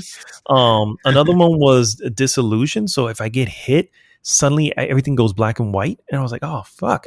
You know what I mean? So, that's funny. Yeah. It's like, so little things like that. But again, people love shit like that.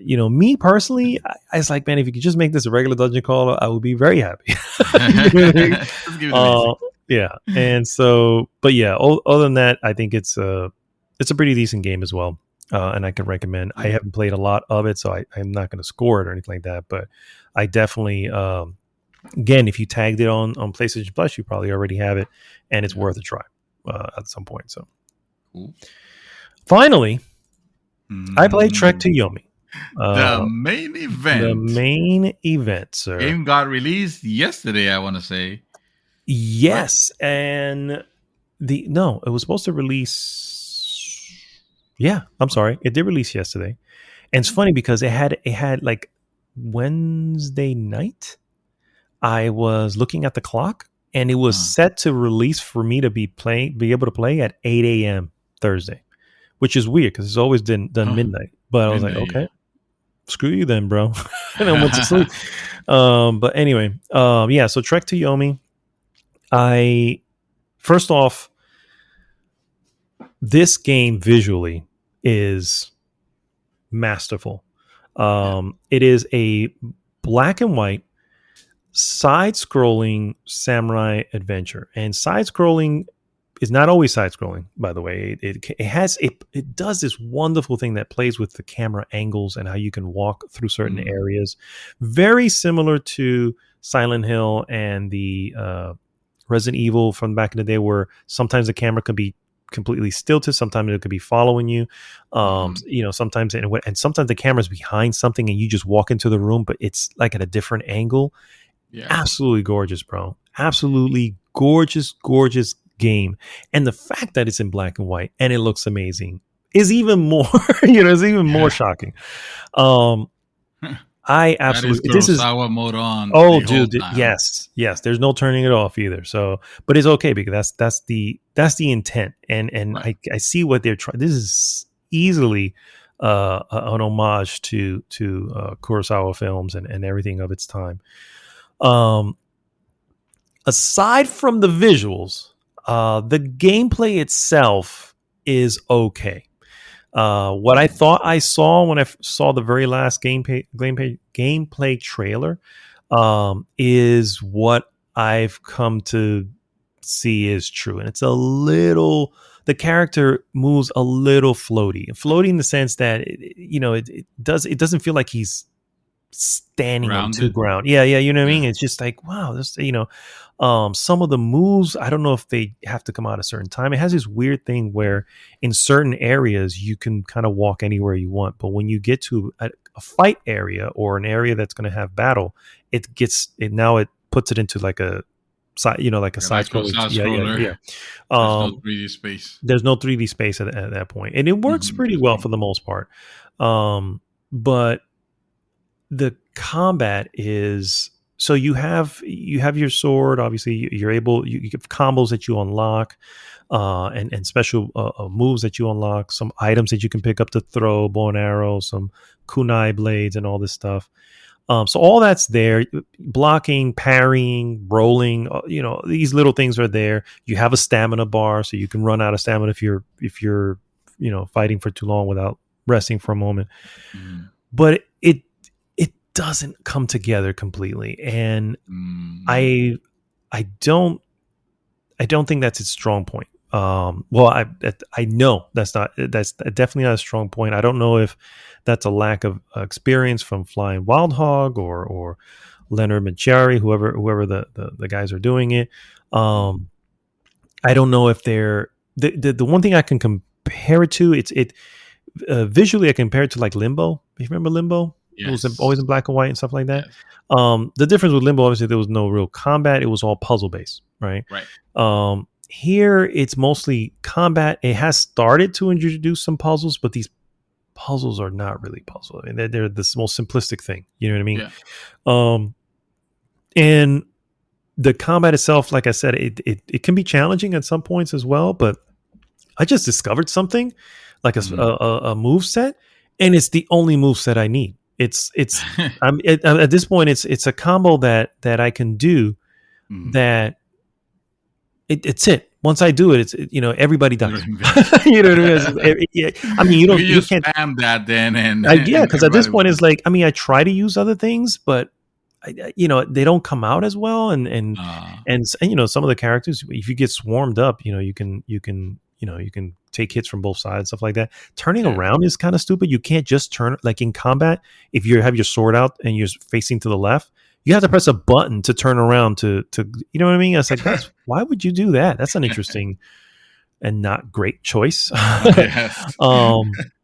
But anyway, because it has that Limbo side-scrolling thing, that's kind of the comparison. But I think they went so hard on the visuals, and the visuals do. I cannot sell that enough to say this game looks fucking amazing, bro. But I think that's really all it is. Kind of, it's almost like if they made it a puzzle game instead of a combat game, maybe it would have worked better. But they have to do better puzzles. It's a samurai, so exactly. The story is also your typical revenge story, so it's nothing you haven't already seen. So that's why it's like, all right, well, they have the visuals, the combat's not great. What's the story like? Well, the story is not something you haven't run into before. I found out what Yomi is. Yomi is not a city. Fucking my uncultured ass thought it was like some sort of town. It's not. It's their. Yeah. And it was like, oh no, it's apparently underworld. That's what that is. It's fucking the underworld. Oh, okay. It's the land of the dead, basically. Well, shit, game. You got me there. Yeah, exactly. And so, but I'm still playing it. I'm not going to score it, but it's basically trending to like a 3.5 for me right now. Maybe a 3, you know what I mean? But I mean, the visuals alone really give it a massive. I mean, and in some ways, I always like, you can tell that this was sort of a passion project, you know what I mean, of whoever was doing it. But I don't think that they knew well how to put together a combat system, you know what I mean? And so I think that's where it's kind of lagging. Again, that was something I was afraid of when I saw the trailer, the last like a 10-minute gameplay trailer, and I was like, that fight looks a little weird. Okay. All right. but it's just so fucking gorgeous, dude. I mean, and you have different difficulty levels. I'm playing on the whatever I think it's the medium. I think is what it's called, or whatever the standard, the default. There is an easy one, which is considered, just sort of play. But I'm not having story mode, but I'm not really having any challenge either. So, then you have the hard mode, and then there's another mode which I'm sure unlocks when you beat the game. And I forgot what it's called. Yeah, pretty much. And this game mode. Exactly. But I don't have much to say on it, unfortunately, other than that. I just can't believe how wonderful the game looks, and how kind of a letdown the moment to moment gameplay is. So I woke up to the first review that I saw, and it was IGN, and I'm like, oh, forget it. Like fucking 11 out of 10, master.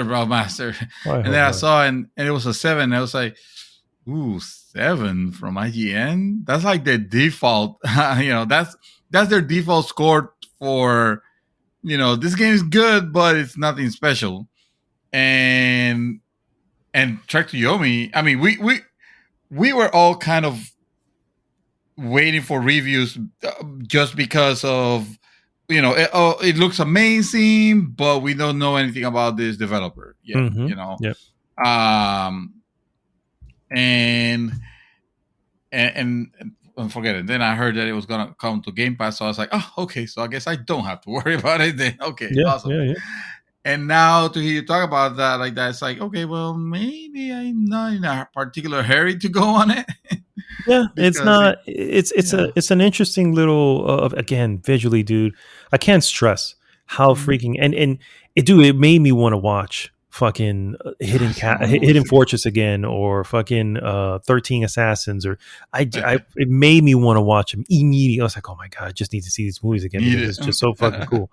And some of the moments in the gameplay are okay, but it's something's off. You know what I mean? And I'm pretty sure it's just because these guys are not, this is their first outing. And you know what? As a first outing, you guys nailed a beautiful looking, competent gameplay game. Sure. So I give them that much, but in the end, I don't think this is going to be. I don't know if I can. I mean, I got it early because I was like, I think it had it's $20 normally, and I think getting it early on PlayStation Plus, I saved like $3 or something like that. I was like, all right, fuck it, let me just do it now, since I know I want to to play it. You know what I mean? Unless it came out at a 5, I was still going to play it. You know what I mean? So, so I was like, I mean, 5 out of 10. 5 out of 10. Yeah, thank you. Not our score. A 5 would be very good out of score. Yeah. So, because I was just interested, and it is Devolver Digital, and yes, there is definitely a bias on my part when it comes to that. Yeah, the Devolver Digital. Yeah, it definitely has that, and so take that with a grain of salt on everything I'm saying here, guys. But overall, I think I don't know if I could recommend it, but I'm gonna keep going through it. I've probably put it now maybe about 4 hours maybe. And it's I'll have more. Probably, I'm sure I'm finishing by next time we have an episode, and I can give my final score. But as of right now, as it stands, it 3.5 at the highest, which is really good. So actually, I'm gonna go with good. So 3 at the highest at the moment. Yeah. And so.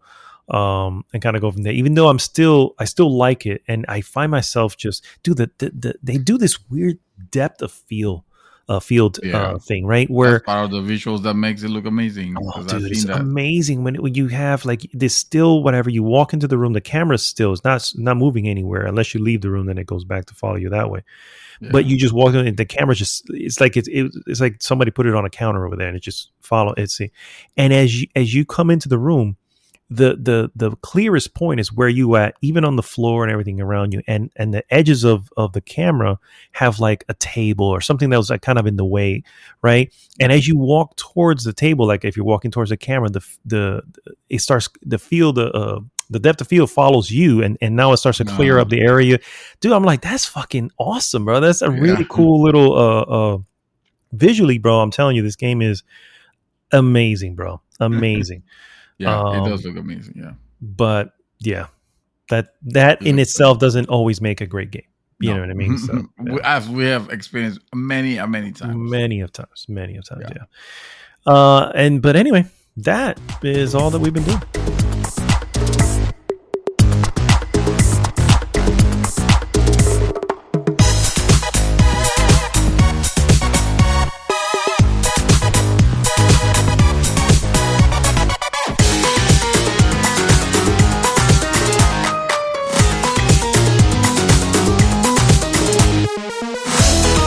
We are back, ladies and gentlemen, and it is time for our trailer of the week. Woo! Thanks for leading, by the way, because I had no idea where we were going. I was like, top 3 trailer. Yes. Views that we get abused. The news get views. Oh man, I haven't said that in a while. Trailer of the week, ladies and gentlemen. It's a little title called Obi-Wan Kenobi, coming to Disney Plus.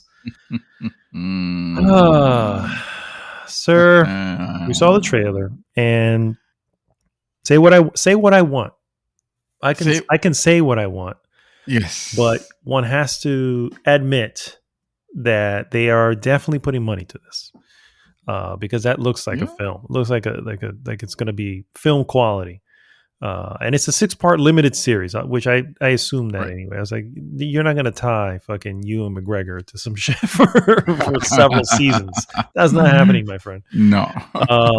But anyway, what'd you think, sir?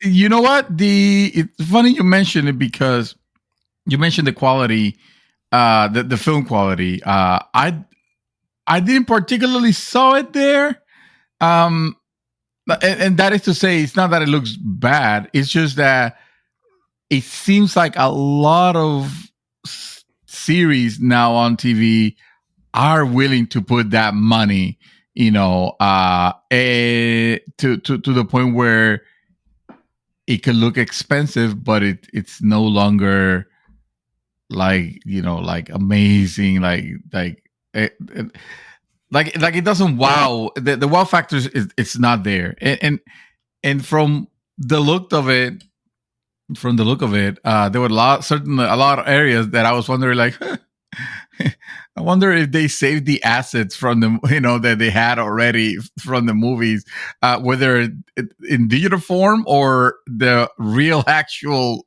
set pieces, that go on a set. Oh, I'm sure the most isolated set pieces are always being used somewhere.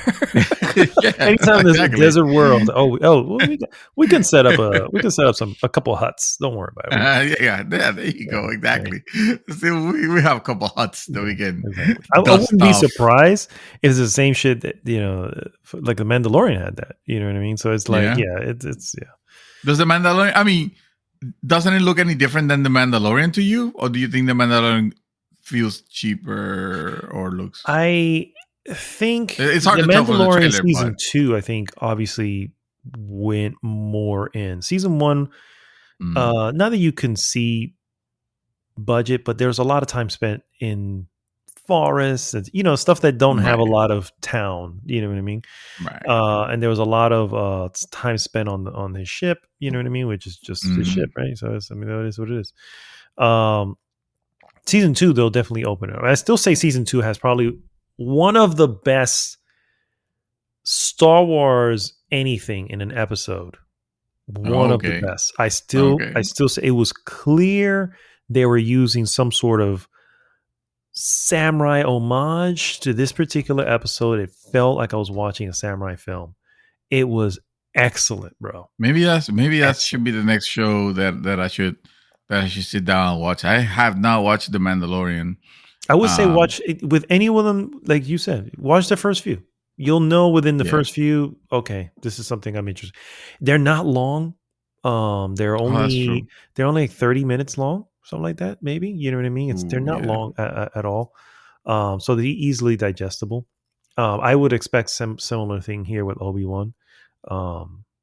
But It Okay. does. It does look like, to me, just from the few scenes, it does look like some potential major set pieces. Now, are they going to have a star battle? You know, a star. What do you call that? A fucking space battle? Space No, battles. I don't think they're No. going to have that. You know what I mean? Because it's, first of all, the No. story wouldn't lend to that anyway. He's supposed to be fucking hiding. Right. There's Yeah. no rebellion Exactly. anyway. Yeah. So, but You anyway. have. I mean, you have your space scenes. Mhm. So maybe not necessarily focusing on him so much, but at some point you gotta have something, because I mean it wouldn't feel Star Wars without the space scenes. But then again, what is Star Wars I have nowadays? no idea, sir. We No idea. have no idea at the same time. So I don't know. They pick an area of it, they exploit a character, or sorry, they tell the story of a character that maybe we Right. didn't need to know about, or that makes sense, because that's the problem with just trying to cram story like in between events. They always come up to me, they always come up to like, well, didn't use that. Haven't you seen didn't it look like you haven't seen Darth Vader for a long time, for example, and suddenly it appears like there's a showdown here, or it appears to, or is teasing to something of Oh, the like. yeah. I don't know if it's that alone calls into question, because this is the problem when you try to do something that existed beforehand. I will say, I still say Rogue One was exceptional at doing that. Right. Yeah. Because it Even though it also brought Darth Vader.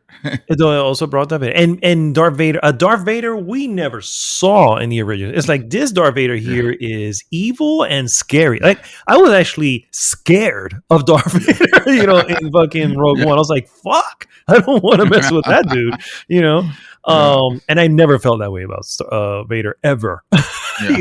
So, and of course the films take place after that. So yeah, that's one thing where it's like, okay, I get what you're doing. You're making the cool scene, but he wasn't that cool just 2 months after that. So how do you justify that? And so that, and the whole Leia thing, which I know, that was obviously digital and all that. Yeah. And it also had a digital Grand Moff Tarkin, which I think that was not good at all. That was not good at all. But overall, and in there lies the issue, right? You have to do that in order to fill in those blanks, or you could have just, frankly, you could have just left Tarkin out. You didn't have to include him. But anyway, I digress on that. But my point is that you end up in this particular case, the one thing that just caught my eye, and I even posted this on the group, was the fact that Obi-Wan apparently looks like he's going to run into Vader. And it literally made me have to look up the scene to see what it was. When he fights him on the Death Star, he made it sound as if the last time he saw him was at the end of Revenge of the Sith, right? It was the last time he saw him. That was my point. Yeah. And I had to look up the scene. Just let me get the wording again, because I couldn't. It gnawed at me. I was like, when I saw that, I said, wait a minute. Didn't he? I know that film so well. It just the moment you see Obi-Wan in the trailer, and you hear, I was like, no. He didn't meet him. No.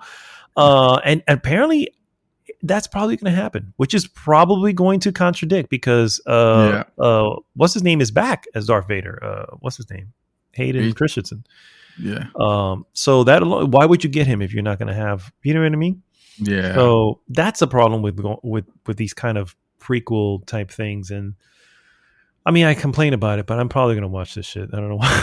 I don't know why I'm complaining. At this point, it's curiosity, right? Yeah. Although I haven't been curious enough to watch the Mandalorian, because to me, the Mandalorian, it just felt way too much like just a fucking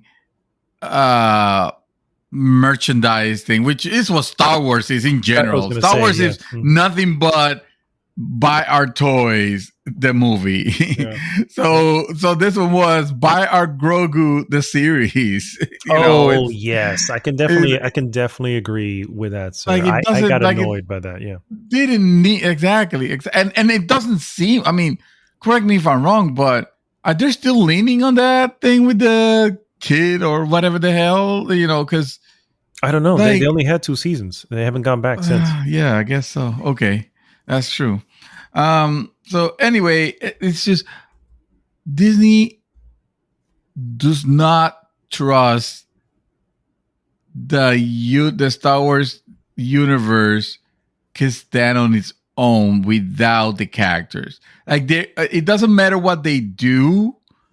Eventually, they're gonna tie it up to in this big old universe. Someone's gonna be related to someone that from the main series, from the mainstream. Like they're not gonna expand the universe. Their expansion of the universe in their eyes is, let's talk more about Obi-Wan, or let's talk about fucking Boba Fett, because I don't know who the fuck died. wanted that. Yeah, like that's the problem that that I have, that they're not going to do that. If you want to expand the universe, go read some books if those are still allowed, because I don't know if they're still allowed anymore, or if anybody is willing to spend money on the rights to do Star Wars anything at this point. Yeah. So that's why I can't get like too enthusiastic about it. Also, because of what Star Wars have become already, it's like this is not my Star Wars. This is Star Wars for like this generation, for the newer generation. This is not, my original series. Well, that's the thing, is playing with my characters from said series. You know what I mean? That's and in there lies the problem. You know what I mean? Yeah, it's exactly. Like just looking at this freaking trailer. It's like, so this is all happening right before, or not right before, but several years before, A New Hope. You see the kid Luke. You know what I mean? It's like, okay, here we go again. Again, my point is, do we need to see Luke? This doesn't need to be here. You know what I mean? I get it. He was supposed to be watching it and all that stuff, but at the same time, it's like, he's a kid. He's not going to be involved with anything. Why are we? Whatever. So here's a crazy idea. Mm-hmm. What if Lando was polysexual? Oh my God, that's right. That's from the Han Solo film. Which, again, another thing is, like, I didn't need that history. Oh God, I didn't need that history. So, by the way, I was able to confirm there is going to be a Mandalorian season 3. But who knows? Who knows what that's? Who knows? Anyway, Han Solo looks fairly interesting. As much as I'm kind of done with Star Wars, I can probably. What are you talking about? Oh, you're talking about no, so Obi-Wan. Sorry, Obi-Wan. Yeah. See, yeah. Obi-Wan looks at it. I probably will watch it, even though I'll hate myself. Yeah, supposedly they're saying there's some tie-ins to this and the Jedi Fallen Order 2. Oh, God, which will be interesting to see. I mean, it's around the same time, right? Right, it should be exactly. Yeah. So that's why it does make sense. But not only that, but I'm seeing lightsabers that I haven't seen. Like, did you notice that there's a lady there with a lightsaber that also looked like almost like a rapier? I saw it, but I didn't notice it looked like a rapier. But well, not. I mean, the part. The saber part it's just gonna look like. No, I know the handle. You mean the handle? The handle itself has like that curve, or I don't know what it's called. I don't know about I don't know the names of swords. You know, like the tang. It definitely has a different handle. The little tang that's near the. It was different. It was different. Okay. It's not your typical lightsaber. I didn't know. Lightsabers. Look at it again. Yeah. Yeah, but those need to make them different now. Yeah, well, see, that was always an interesting part that I don't think I only learned from, what the hell was that, in Shadow of the Empire. the book. And every Jedi, they design their own. They have to create, as part of their training is they have to create their own. They get the crystal, put the shit together, whatever. And Luke, in Shadow of the Empire, he had to do that himself. Obviously, that's not in the game because the game is focused on Dash Rendar, what the fuck his name is. But he, in that particular book, he ends up doing that. That's how because that takes place before Return of the Jedi, and he had lost his hand, and he had to obviously he got his hand back at the end, whatever. But he had to. And by losing his hand, he lost his dad's lightsaber, which magically comes back somehow. But we're not going to get there. Well, the Force. But yeah, he constructs his green lightsaber, the one he has in Return of the Jedi. So that's all part of it. And I don't know, it talks about it a little bit, and that's part of it. So making the lightsaber is also, it makes sense. If you're going to be the one making it, that you're going to make it to how you want it. You know what I mean? So to the design you want. I still like Kylo Ren's. You know what I mean? I still think Kylo Ren's was one of the coolest ones. Kylo Ren was good. That was a cool lightsaber. Yeah. It does. But it was crazy and wild and raging like him. Unlike him. So Han Solo. Fuck Obi-Wan. Coming soon to Disney Plus. I was gonna say it again, dude. I don't know why. Some quick news bites I wanted to get your opinion on, sir. First and foremost, we finally have a date, and I want to make sure I take this off. This is a Thursday, June 9th. The Game Awards founder will host a live cross-industry showcase. Yes, this is the Summer Games Fest. The official kickoff promises to have what's next in gaming with huge new game announcements, world premieres, special guests, blah, blah, blah, blah, blah. Sir, you know what? That makes me happy. Me too. That makes me happy. That means E3's dead. Long live E3. Whatever. It's getting replaced. It is. And if it's getting replaced, it's gonna be something that will be morphing into and becoming even more and more of a grander celebration. Then so be it. Let's make it about the fun celebration. Then let's have let's have that event in the middle of the year, and then the Game Awards at the end of the year. Like that sounds awesome to me. Yeah, I think that's the best of both worlds, basically. Yeah, exactly. I don't think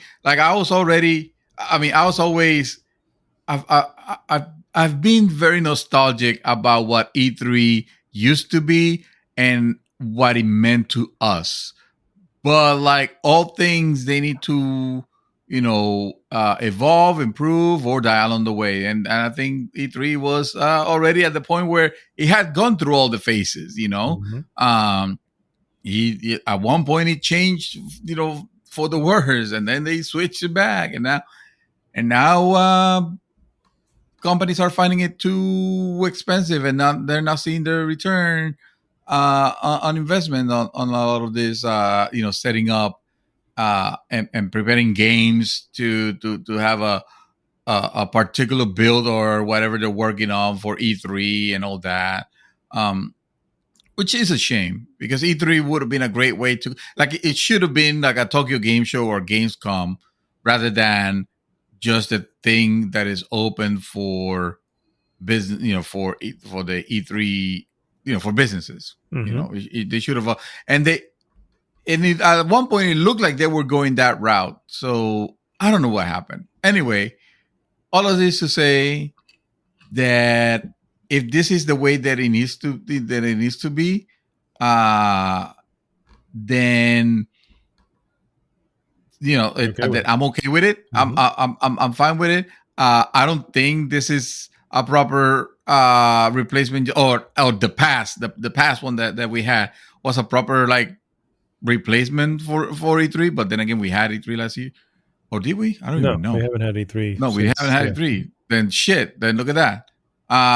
We had something though with Summer Games Fest. This is the third year he's doing Summer Games Fest. So then, let it be this. Let it be.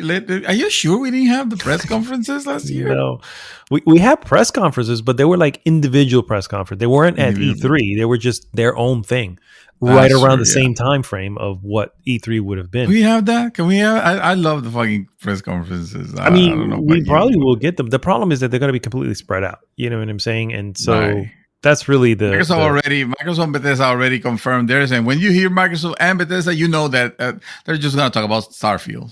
Like that's going to be that's going to be. Oh, I'm sure there's going to be more. Xbox tends to always it always brings a lot of stuff and loves to flag that world premiere exclusive. But that was all this stuff. But that was that's when they say Xbox. They didn't see Xbox this time. They say Microsoft and Bethesda. No, it says Xbox and Bethesda showcase. Game showcase. Xbox and Bethesda showcase. That sounds to me like it's just Starfield, but we'll see. I'm sure it'll be more than that. If it's just Starfield, this is a waste of everyone's time. I'm pretty sure it will be. It says, it's the Xbox and Bethesda Games Showcase. Games Showcase. You come with just one game, the internet's gonna fucking hate you. So, but that one is on Sunday, June 12th. It could be a discussion about inclusivity in gaming. It says here oh god, it could be the HR thing that Rockstar did. No, it wasn't Rockstar. What was it? Who did that shit? Fuck. Wasn't it? No. Or the back of Take Two. I think it was Take Two. Take Two. Okay. Take Two is what I meant to say. Yeah. Oh my god. So it says here, quote, titles coming from Xbox Game Studios, Bethesda, and our partners around the world. So that's what they're coming to showcase. So should be more than just Starfield. Although I am curious to see Starfield and curious to see if it hits this year or if they make it. You better. I know because it's on your list. You better. Yeah. Cool stuff. So yeah, I'm definitely taking that Thursday off. I may take Friday too. Make a long weekend of it.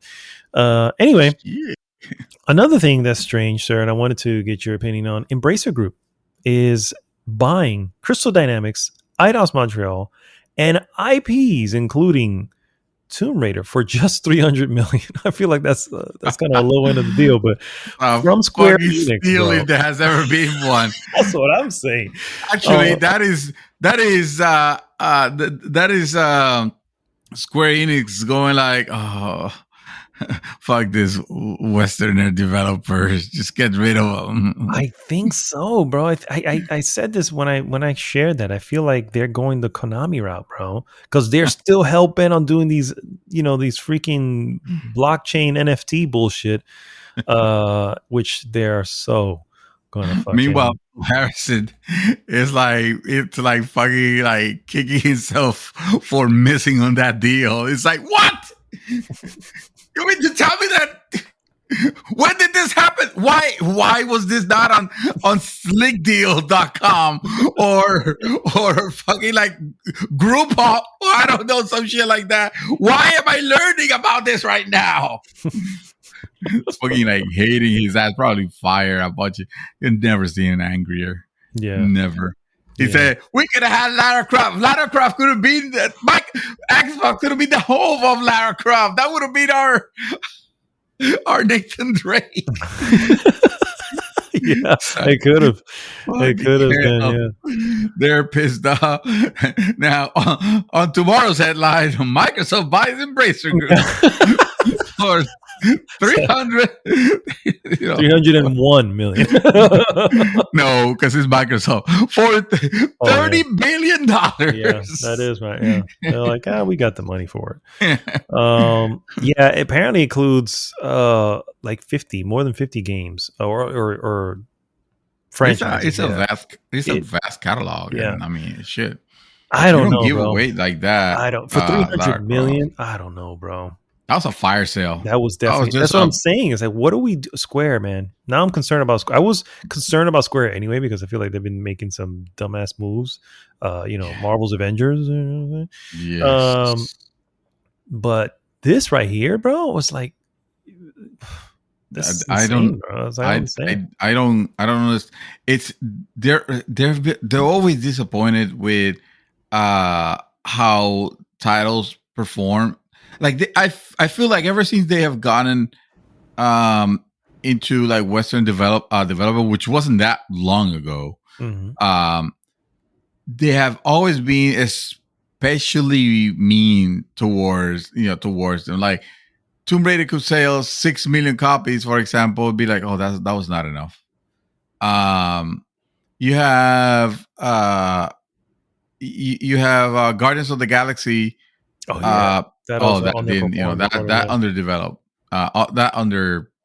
But it's like, what were you expecting? You know what I'm saying? It's like, what would right? I mean? I know, I understand how it's supposed to be done, right? You have your development costs, and based on those costs, you expect to have something, certain sale to justify those costs and also turn a profit. I understand how that works, but I mean, I don't know. I mean, with Marvel's Guardians of the Galaxy, first off, it's Marvel, which means Disney, which means it's expensive to just use the license, right? Yeah. So I get that. And on top of that, they deliver a really good game. But but people are stupid. People are, they didn't buy it because it was not whatever the fuck their kids are playing these days. Yeah, which leads us to the hot topic at this point. Yeah. But anyway, I was just curious what you thought about it. I thought it was really strange. And the last one, real quick, I just want to say for anybody out there who was looking to invest, NFT sales have declined 92%. Hey, Square, just FYI, that thing you want to do, probably don't do. Just saying. Especially since I still need my second part to Final Fantasy remake, please. Oh yes, I don't need you going under for this bullshit. No. This should be a wake up call for the gaming companies that are still being hard-headed about going into this fucking pyramid scheme that is NFT, has to do with NFTs, which creates a monetization market where the games are basically just like fucking slot machines at this point. It is certified gambling. What it's gonna become. It's so. Yep. I hope that I hope this sends a message. There have been some companies already that have backpedaled on their plans to do NFTs. But of course, there's some other ones that are thinking like, oh, no, this is the future. We're going full force on it. It's like, well, I hope you crash and burn and you learned your lesson that way. Yeah, exactly. All right, guys, that's all the news we have. So let's go ahead and take it to the hot topic of the week. Hot topic. But I have 2 hot pockets, so that's why they're on my mind. You know what? I was going to ask when you just said hot pocket. I was like, oh, did our conversation about the hot topic? Does that suddenly go? I can go for a hot topic. Just makes me think of hot pockets. Suddenly, it's like, yo, yeah. Nice. They're both as digestible, and they're both, I got to give you gas. Yeah, you're right. Well done, sir, by the way, on that one. Our hot topic again, guys, is the real price of gas, or games as a service. And again, this came from the news, which we've known for some time, but it just, with the way things have been going for new live service games, I feel like the fact that Sony is going to make 10 of them in the next, 4 years? Yeah, I don't know. It has me concerned a little bit. So it just leaves me concerned. What type of games are gas games nowadays? Or what would you consider, or what do you know a gas game to be? So I think of a gas game as literally a game that one lets you play it and also provides a service, essentially. You have new content that you can buy into, new skins, new things that you can just kind of, basically it's a game designed to constantly keep you coming back to that world, and by presenting new options and new stuff you can do, and obviously they sell it as to say, oh, you can always come back to your community, the community you guys build and all this stuff, but they really want you coming back and just spending money, right? That's what they want. Right. So that's making sure that they keep you engaged on the same title, so that they can always like Correct. sell you stuff. Correct. Yeah.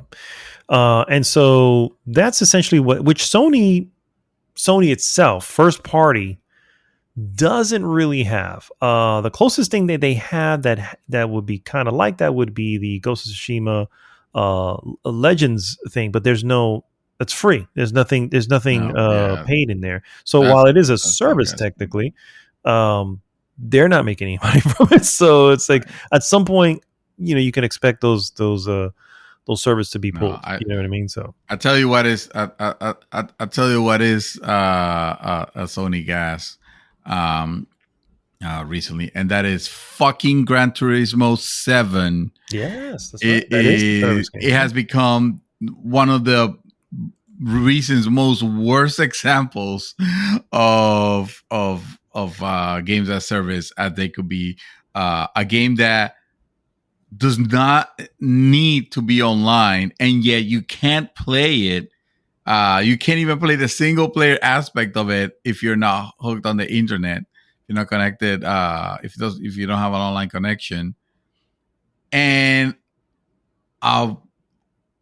like balls out crazy monetization of sending you cars for the price of an actual game. Almost.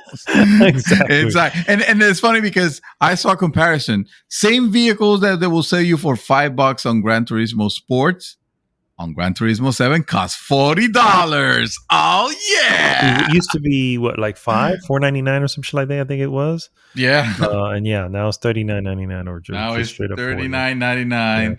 Yeah. And that I felt like Sony was always my I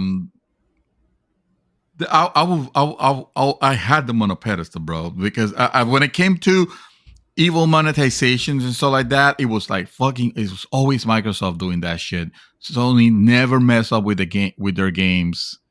Sony always deliver the pure gaming experience. It was the most legitimate part of, for the players, or whatever the slogan is. And I felt that. I was like, I gotta give credit where credit's due.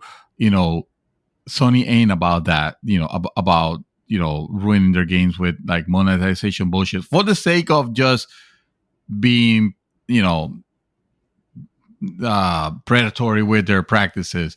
So Gran Turismo 7 is so completely fucking out of character that they done that, and now hearing the fact that and this is just one of the many that we have planned throughout. It fucking speaks to how this guy, this Jim Ryan or whatever. I don't trust this guy. Not even the fact that their games are coming on PC, which I'm grateful for. But if this is the price, fuck it. I'd rather not. Yeah. So I'm curious because I feel like some things were updated when it comes to the prices. I'm trying to look up an article now, but it's not for Gran Turismo 7. I feel like I feel like there was something about that, but I don't know for sure because I know you have the game, so I have the game. I haven't checked I'm not gonna set foot on that store, so I haven't heard of them making any drastic change. I know that they're making changes because the thing was they were making it harder to earn credits, so to veer you into like buying them. So they were Ubisofting this better than they bought the book, the Ubisoft book, on being a shitty publisher, and they just copied it, and they just implemented it almost without any care. It was like if Ubisoft charges you $5 for a piece of trash DLC BS that doesn't do anything other than look cosmetic, like then we're gonna do $40.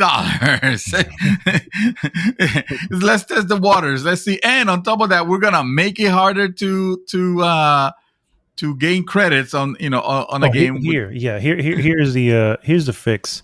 I was looking for it. I'm sorry. I just make sure I saw it here.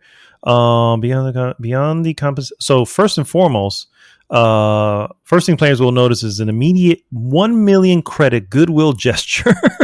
When you log back, that's just, it's called hush money. Yeah. From there, there's a chunky patch arriving. Blah, blah, blah. Increase rewards in the events in the latter half of the world circuits. Addition to high rewards, increased rewards for online races, blah blah blah blah blah. So it's normalizing them. So essentially, it looks like supposed to be correct. It looks like they're putting it back the way it was. But you do mention, but nothing about the money, nothing about the car, about the $50 car or the $40 car. I didn't see anything there for that. No. Although that particular article has a section about things they still need to fix. So, but to be fair, if you can actually gain in-game money faster, you know what I mean? Because that's how people were getting those GAAS. Instead of having to spend the $40, because nobody wants to spend the damn $40. But anyway, they shouldn't have to. Like that option should not even be there. For $40, bro. Yeah, $40 for a car, dude. We destroyed an emerging game called Evolve. You remember Evolve, right? I remember Evolve. Yep. You remember Evolve when they were trying to pull the bullshit of selling you the collars for $3, a collar, a palette swap, and then they were trying to charge you $15 for to get an extra monster. And that game went the way of the dodo. That game disappeared. Like we destroyed that. Yeah. Nobody played that shit. Nobody cared about that. It's they're doing $40, dude, for a car. No, I get you. I agree. It's ridiculous. It's absolutely ridiculous. And if that's it, $5, it's already too much. But I get it. Like $5 is acceptable in the world that we live today. In the digital world, you're right. I agree. Yeah. That's the in the world that we live in today. That's an acceptable amount. Up to that, I would say that would probably be the max. But $40, that's basically unheard of, and I'm wondering what the concurrent players are in that game. Now, obviously, we can't tell because we don't. We can. They don't share that information. I bet that this is a taste just to see how it how it goes, and of course they're gonna Sony's not stupid, so they're gonna modify. Eventually for the future games. I don't think they're doing anything more here. To address the situation. I mean, they are going to bring more content. But imagine, if you will, they're selling you cars for $40. How much more valuable will be cars that, even though they're the same cars, but because they have NFT technology, that you own the unique car, the unique vehicle from. I don't know, who owned it, because now they have real VIN numbers. Now that they have real VIN. This car used to belong to John Voight. The moment I hear Sony mention NFT as any part of whatever, sir, I think my gaming life is over. and I know you guys think I may be being a little hyperbolic, but that is how much I hate NFTs. That anything involved with it, I don't want anything to do with it. But it is the ultimate. It is the ultimate pyramid scheme. And everyone's falling for that shit. People thought that Elon Musk was falling for it, and it's like, no, he made someone else fall for that shit. You know what I mean? He's like, oh yeah, I'm into that. He bought something low, and then it raised in value, sold it high, and then now if you ask, he goes, no, that's not an emerging market at all. Yeah, no, but he made his money. Yeah, he sure did. Yeah, he sure did. Isn't it funny how that looks like a pyramid scheme? It is exactly what it is. That is exactly what it is, bro. It is. It's anyway. Don't get me started because the NFT will take over the topic. So anyway, going back to the live service games, we do have some confirmations and some rumors. This is of course according to Inverse. So confirmed of the 10, we have Bungie's new IP. Which obviously there's no name yet, but we know that they're working on a new IP, and it makes sense for that to be a GAAS because I mean, correct. Yeah. Bungie has demonstrated that they can definitely do a GAAS. So I would be okay. So let's do this. I'm going to go through a couple of these, and let's kind of guess what we think their success will be. And I would say of everyone so far, I saw the list already, but everyone so far, I'm looking at this, I'm going, this would probably be the most successful. One, it's not tied to a platform because Bungie's not, they've made it clear that they're not keeping shit tied to a platform. It's going to remain multi-platform, though that remains to be seen, but still they've made that.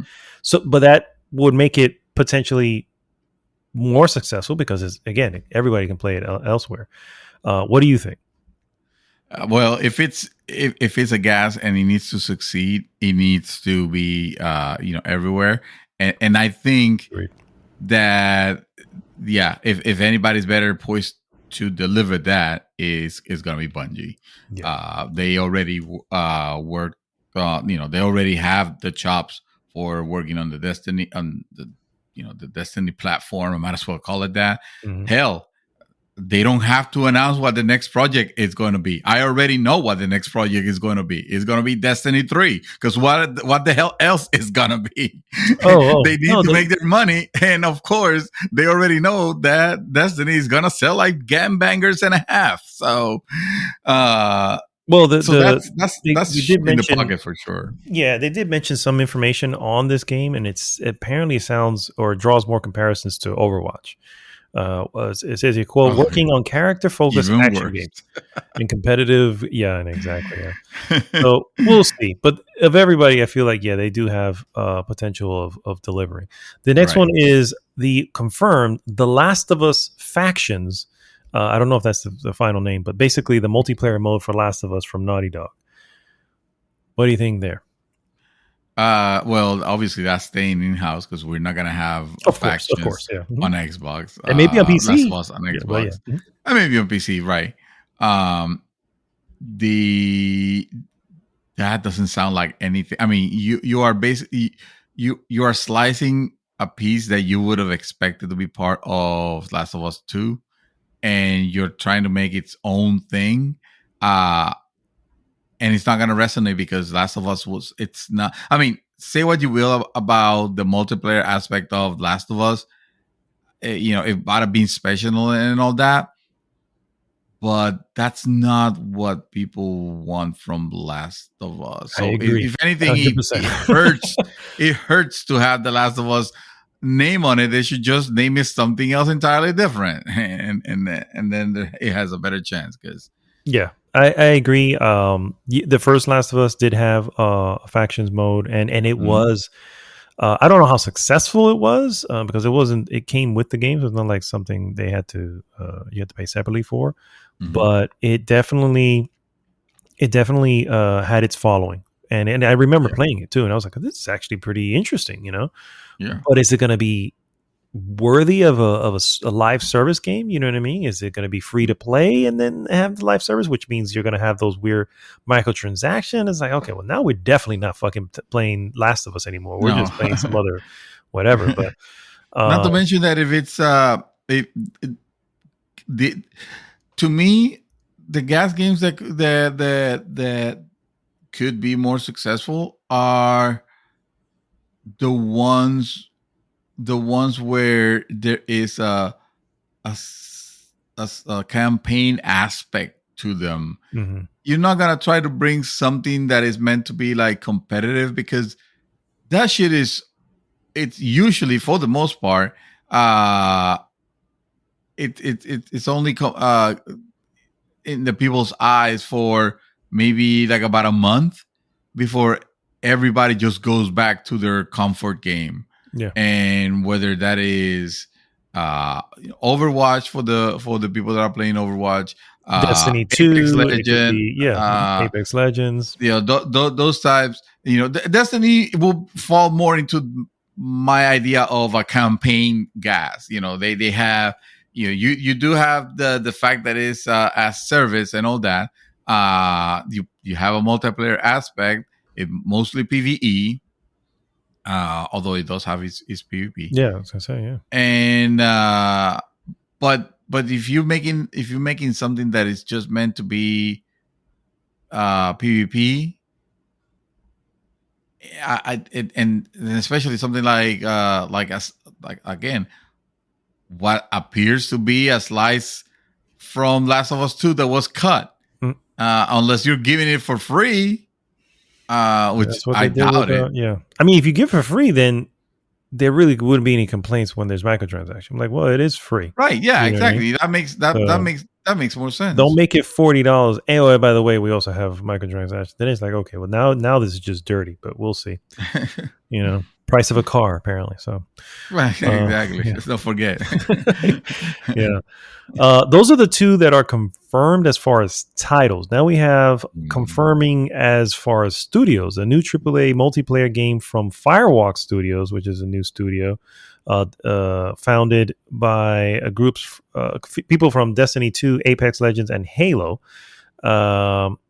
So don't know. I mean, those particular folks sound like they may know what needs to be done, but that smells like a first-person shooter. GAAS gave us swords. Yep, and I would have to say that the success rate of these games are, you know what I mean. They're not high. I would definitely say that the Destiny one is, or not the Destiny, the Bungie one is probably the most likely to have at least some tail.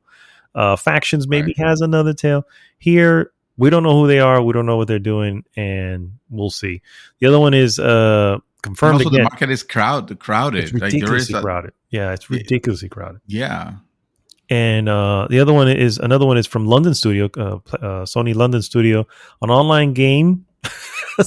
Now, London Studio has done lots of VR, and they also did Wonder Book. You remember that gem? SingStar series, Blood and Truth. Okay, so that's gonna be gimmicky. So that is their version of GAAS, but for VR. Well, I don't know. They made VR games. They didn't say this was going to be a VR online game. I know. I'm saying if they've worked on that, they're not. Well, I'm hoping that Sony just doesn't suddenly just put them into like some run of the mill, another one of those shooters. If these are the makers of like those crazy experiences, I would call them, then Blood whatever and Truth they're coming on next should be something special. Yeah, Blood and Truth, I heard that's a PSVR title, and I heard it was decent. But I don't know. I don't know anything about that. So we'll see with London Studio. Multiplayer title from Deviation Games. So Sony and Deviation are teaming up. This was mentioned actually during last year's Summer Games Fest. Jeff Keighley introduced Deviation Games, a studio founded by former Call of Duty developers Dave Anthony and Jason Blundell. The pair used to work at Treyarch, working on Call of Duty Black Ops series. The announcement from PlayStation is we're drawing on what we've learned from our collective decades making games. So this is probably going to be another shooter. Yeah, yeah. So that's sad, right? The fact that we sort of expect a lot of the GAAS games to be the typical another GAAS shooter that we have received already. Exactly, yeah. I mean, it'll be amazing if they do something like out there, but likely, let's be real. You know what I mean? I mean, their pedigree is more futuristic shooter, it sounds to me. Yeah, exactly. And the last of the confirmed, the sixth one, and last of confirmed is from Haven Studios, which is a new studio announced back in March of last year. Jade Raymond is the head of the studio, best known for Assassin's Creed and Watch Dogs. Sony announced that it will be invested in that studio, blah, blah, blah, blah. Doesn't have a name for a game, doesn't have anything else. We don't know what they're doing. Very new. I don't even know if I'm going to say give them a rank, because I'm going to be like, we don't know anything about you. It's so like Jade Raymond has been involved in a lot of things lately that have failed. So it's That's like another thing. Yep. again, the name has some gravitas, but I don't know. You haven't delivered anything. I mean, last thing she wasn't she like a director of something with Stadia or developing a game for Stadia or something like that. Let me see. I don't even know. Jade Raymond. Let's see. Jade Raymond, Canadian developer, and what's it? Stadia. Yeah. Looks like they're Canadian. Let me see. Jade Raymond, Canadian. Oh my god! It doesn't say. Yeah, it doesn't say. It doesn't say. Maybe former Stadia chief Jade Raymond is making a new game. There you go. There you go. Former EA, former Ubisoft. She's all over the damn place. Yeah, exactly. It's like and she's kind of find your place. Just by the pictures, she's kind of young. What has she done? Anyway, I don't want to judge. But all right. So now comes to, according to this article, rumors. One first rumor is a Twisted Metal live service game. I don't know about that. I was never. I don't know about that, but that could work though, because there's a lot of people that like that Twisted series. Metal. Okay, yeah. I'm not one of them, but yeah. A cool racing, like a cool like roller derby type game. With that, I can definitely see the monetization. Dude, that monetization sells itself unless they decide to sell the game at full price, or the vehicles at $40. It's oh god, they have a gem there that they can actually gas it up if they want to. Yeah. Now, this is the rumor part is if this will be a live service game. What's not rumor is that it is being made. Fire Sprite, which is a studio Sony recently acquired, is taking over development of the reboot of Twisted Metal. So whether it'll be a live service game, who knows? I mean, that could just be another Twisted Metal. But rumored an Insomniac multiplayer game. In June, Insomniac posted a tweet saying it was hiring for 5 positions on an upcoming multiplayer game. Fortunately, that could not. That could be practically anything at this point. Yeah. So who knows? I know they did Sunset Overdrive. I don't know if that would be some sort of thing, but I don't know if there's anything that they can do with Sunset Overdrive. That was kind of a left field kind of thing. I don't think there's a multiplayer aspect on it. Is what I'm trying to say. But I don't know how long that's going to be. That may be a 2026 one because they already have a lot on their plate with the next Spider-Man, Wolverine, which they already announced, and whatever else they may have going on. So that may be a little bit down on the ways. Now, when it comes to Insomniac, I kind of trust them, but I don't know if I trust them with a live service game because that's a whole new field. Speculation: Ghost of Tsushima Legends 2 by Sucker Punch.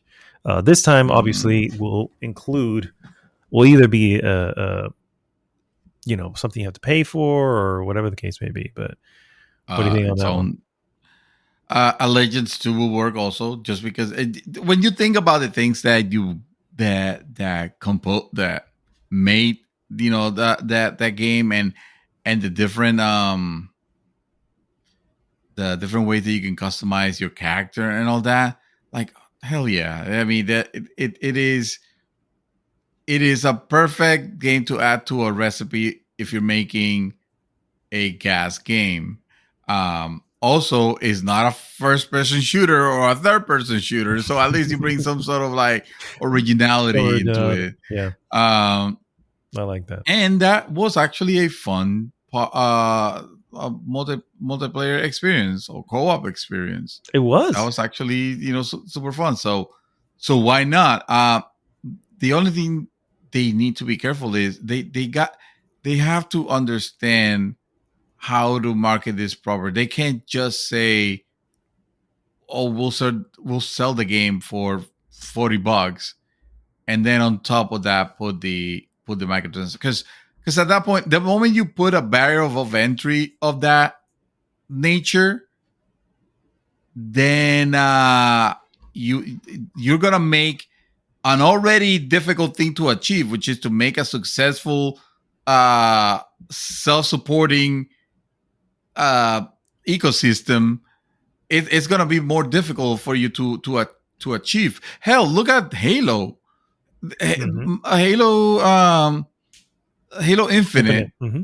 You know, the good idea there, the fucking fantastic idea there was give the multiplayer free.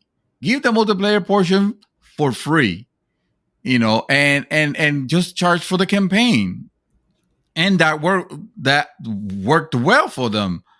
Until they fuck it up with not giving the necessary support for it, because that's the problem with GAAS games. If your player base is constantly, they're gonna run through your content real quick, and they're gonna be hungry for more. And if you're not ready to continue servicing, then you could get screwed, because people start leaving, because people have already had their fill. They already achieved their top level prestige, whatever. They're not going to continue playing. That's the issue with those games, yeah. Yeah, and the moment that you have them sit down to wait for more content, other games are going to call them away. Mm-hmm. So, so it's not just creating this IPs or using this IPs, using the names of them to bump up the interest on a particular GAAS game. Is have a fucking plan. First of all, this game needs to come out relatively bug free, which is never going to happen. But you better make your damn sure that whatever bugs it has are not game breaking. Mm-hmm. They need to be balanced. There needs to be balance in the game. There needs to be a perception of quality, and a perception of polishedness. Even if you have some imbalance issues and things that break a little bit here or there, but it can be buggy. It needs to give a good first impression, and then once you give that good first impression, you better turn your fog on, because you're gonna have to make sure that you constantly have season updates, content, multiple things, multiple plays. You need to be able to do the servicing part properly. Is what I'm saying. Yeah. That's the thing that you want people to buy into, is your service. So you need to be providing said service. Yeah. You can't. It's a nonstop thing. You know what I mean? You need to constantly keep their attention coming back. And if you wait too long between updates, the likelihood of them coming back is low. It's very low. Yeah. And the problem with that is that you got multiplayer. When you have a free to play, when you offer a free to play, you're expecting to get the return in how successful the thing is, right? How many whales do you capture? Mm-hmm. And that's a risk that I don't think Sony knows how to take or is willing to take. So that's why I'm thinking they're willing to, because they're promising these 10. So they're promising these 10, yeah. But you can bet your ass that they're all 10 are gonna be $59.99 or $69.99. Well, those. I mean, it could be. I don't know. Yeah, it's possible. I feel, and the moment you do the moment you put a barrier that high, it needs to be something super special. Again, usually the type of games that have a campaign that has you in it, like Bungie is able to do. Don't try to sell me a $60 multiplayer version of Last of Us 2, because I'm not gonna care to spend $60 for that. Yeah, because it's just at that point I see what you're saying. At that point, the reason Destiny makes sense is because you are gaining a full campaign on top of all the online stuff that you can do past that. But yeah, if you're doing, for instance, Legends 2 of Ghost of Tsushima, and it's just that, and there's no campaign, then it should still come free. And then I'm not going to complain about microtransaction if it's a free to play. You Yeah. know what I mean? And no one should. But yeah, I see what you're saying. But no, I think I agree that would be foolish of them. Will Sony do that? I don't know. This is new territory for them, so it remains to be seen. GTA 7 wasn't a good start though. You know what I mean? Because it's clear. That's my wording. Yeah, it's clear that they came out and that was $70 or $60, right? That 60? was that's $70. $70, Is the first yeah. party. That's $70. Yeah. And I'll double that. Have ridiculous DLC. Yeah, exactly. Yeah. The last one, real quick on the speculation, it was a Horizon multiplayer game, and that's coming out from the fall. The fact that no Wipeout. Fuck. Yeah, no Wipeout. Well, I mean, again, these are all speculations, so who knows? Wipeout, maybe one of them for all we know. I need another Wipeout game like yesterday. You can keep it. I know you.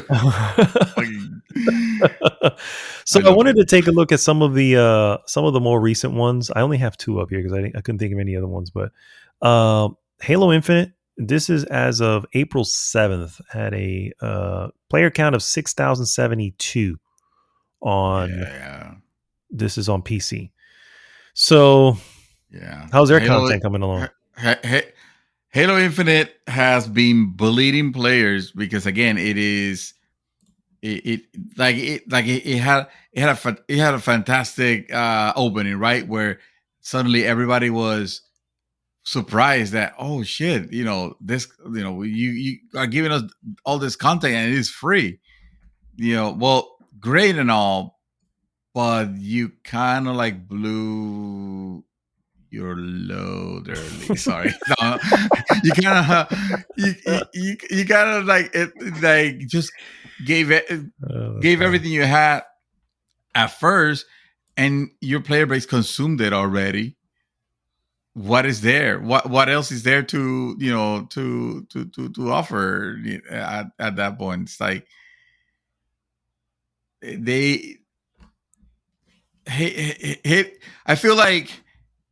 I feel like most of these games now that are successful, that you see them like it's like that because they know how to keep their player base engaged. Mm-hmm. Like Warframe, and not a lot of companies. Warframe is probably one of the exceptional ones. That right? Yes. First, it's free to play, and to be fair, it stumbled out of the gate. It's not like it was but they kept to it, and I think that's a lesson that they're gonna have to learn. Yeah, is you most likely are not going to nail it out the gate, particularly when it comes to servers and getting everybody. That's always a problem, no matter what. I don't think I've heard of a live service game that launched without server issues at the beginning. You know what I mean? Even if it's a small server issue, Yeah. So you can't just give up, 6 months in, because if that's the case, you just wasted all the time. You obviously you were not that invested in this. It takes time, and I think Warframe is a perfect example of a game that said we're staying the course. And we're going to continue to the content that we did. We're going to do the updates that we promised that we're going to do, and we're just going to keep doing it. And they have, and they are a thriving community. And same thing. I mean, just an example as fucking Fortnite. You know what I mean? It's the same thing. It's fucking Apex Legends. You know what I mean? These are all examples of they didn't come out of the gate perfect. But because they kept coming back, updating and giving new content and all this stuff, people keep coming back. People keep getting involved. If you see, these are games that either came out relatively well, or if they didn't, then at least they had the goodwill of the company. They could put some trust into, like, okay, well, they're gonna fix it. It ain't that bad. They're gonna fix it. Mm-hmm. You want a perfect example of a game that was highly anticipated, and it came out in a garbage status, and like no one is gonna trust. And even if they do fix it. Like, no one's gonna give three flying fucks. Look no further than Battlefield 2040, whatever. I even forgot Yeah. the most name recent of Battlefield. the game, because who cares? At that point, their numbers are pitiful. On PC, it's like it's so bad. 2042. Let me see. 2042. There you go. Sure. I'm gonna check the player count on that. And why? Because they released, for the same reason that that CD Projekt Red got fucked with Cyberpunk. They released a game that was not properly finished, not polished. They make choices just for the sake of facilitating and active and how do you call it, like bring up microtransactions, like open the doors for those. Mm-hmm. It was the state of affairs with Battlefield is so pitiful. I gotta say, it's actually, looking at the numbers, it's in comparison, like, so yeah, it is pitiful from the starting point. I mean, they were just going, I'm on Steam charts, by the way. They had 100,000 concurrents on November, 47,000 after that, blah blah blah. The most recent, these are peak, by the way. In the last 30 days, peaked at 4,461. Yeah, that's nothing compared to how many copies that game sold and what the expectation of that. That should have grown up. They should be working on like season 2 or already, or like special content.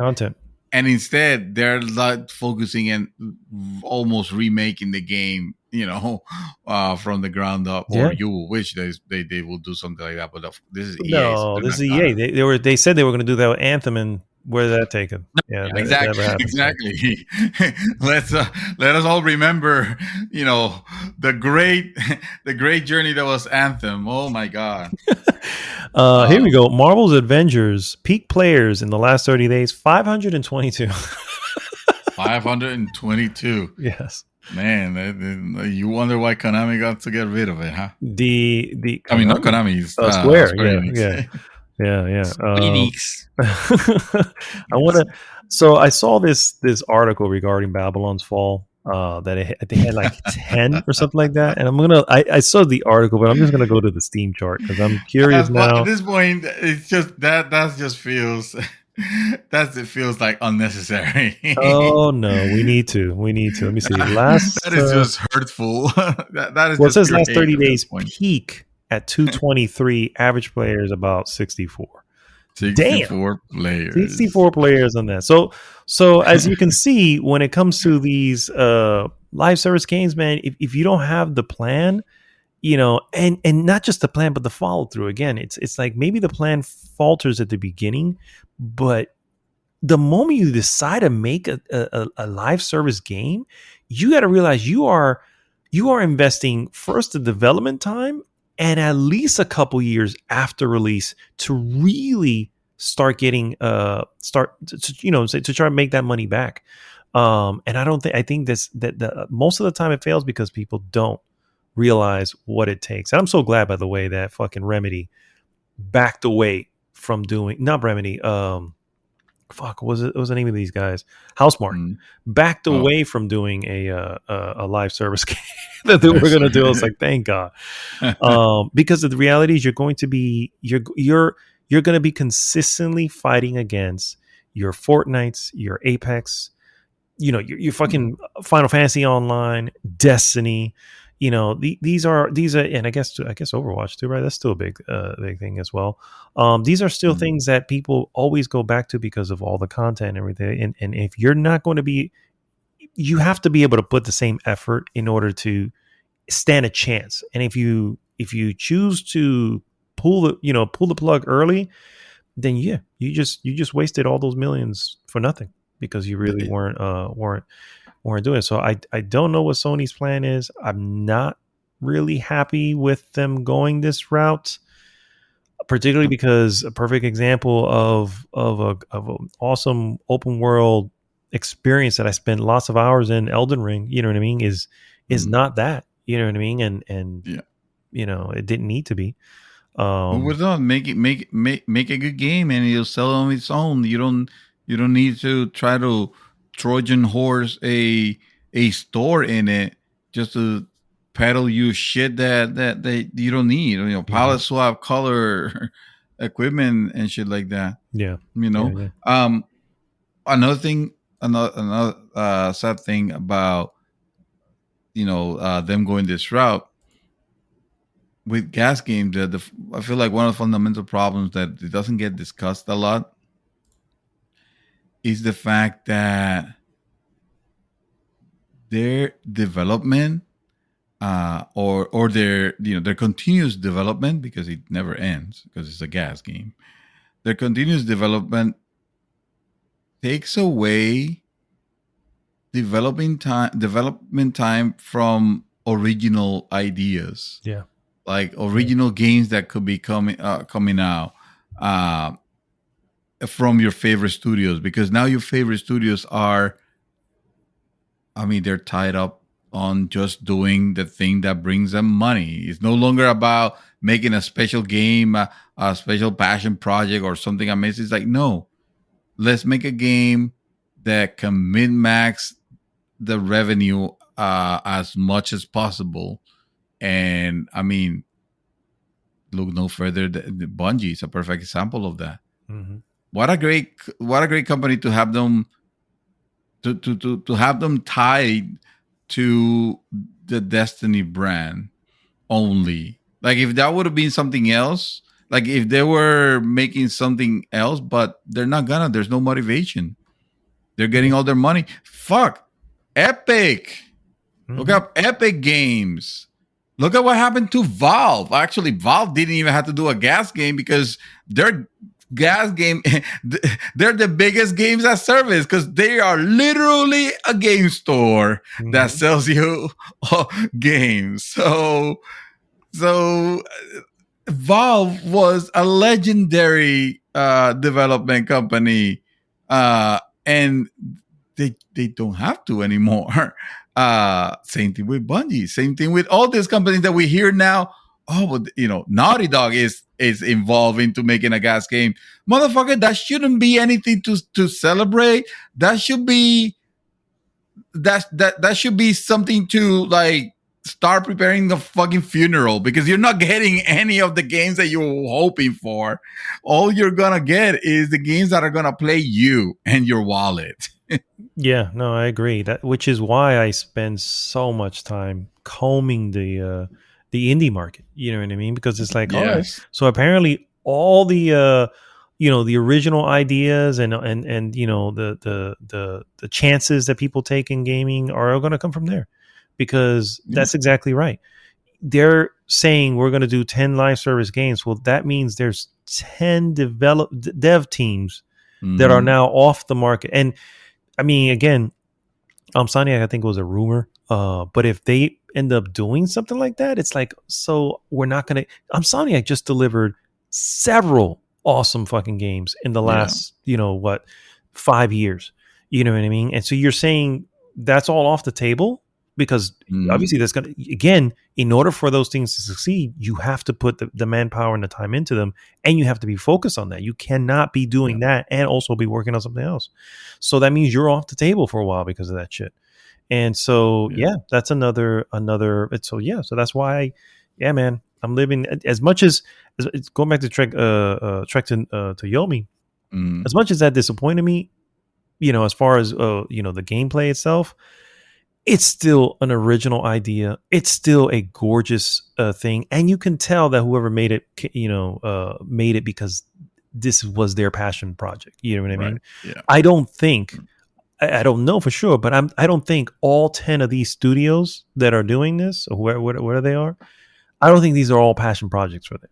I think this is, as you said, from the head of Sony saying, we need to do these. Let's get the teams on them.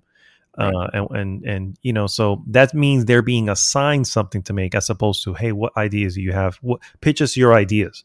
You know what I mean? And Yeah, that spells bad. That spells bad. Yeah. So, Yeah. but all right, guys. Thank you so much for tuning in. That brings us to the end of another awesome episode of The Real 313. As always, guys, if you haven't already, please go to goodgame.rocks and join the conversation there. And of course, please like, subscribe, and share the podcast with everyone. This is Mad Dog signing off this week. Mr. Santos, take us home. DLC for a car is $40, dude. $40. They That's said ridiculous. they accepted. They were willing to go with that. Tony did. They sure did, right? Because you got to, I assume, although you're a first party studio, I assume you still need to clear the, clear these decisions with the big guys. And if you didn't, or you didn't have to, then I'm now even more worried about Sony. So Sony, you just let them make these decisions. What the fuck is wrong with you, man? They already tasted it. They're like, I guess we can get away with it, huh? Maybe if we no, let's make some adjustments for you. Let's sell them. Let's say $35.99. And we did it because for the players. And we also up the the in-game money. So Yes. They want to sit there and grind, then let them sit there and grind. I bet you will at least get shut your mouth, sure money you off, right? That's awesome. Oh my god! All right, guys. I guess we'll see you next week. GG!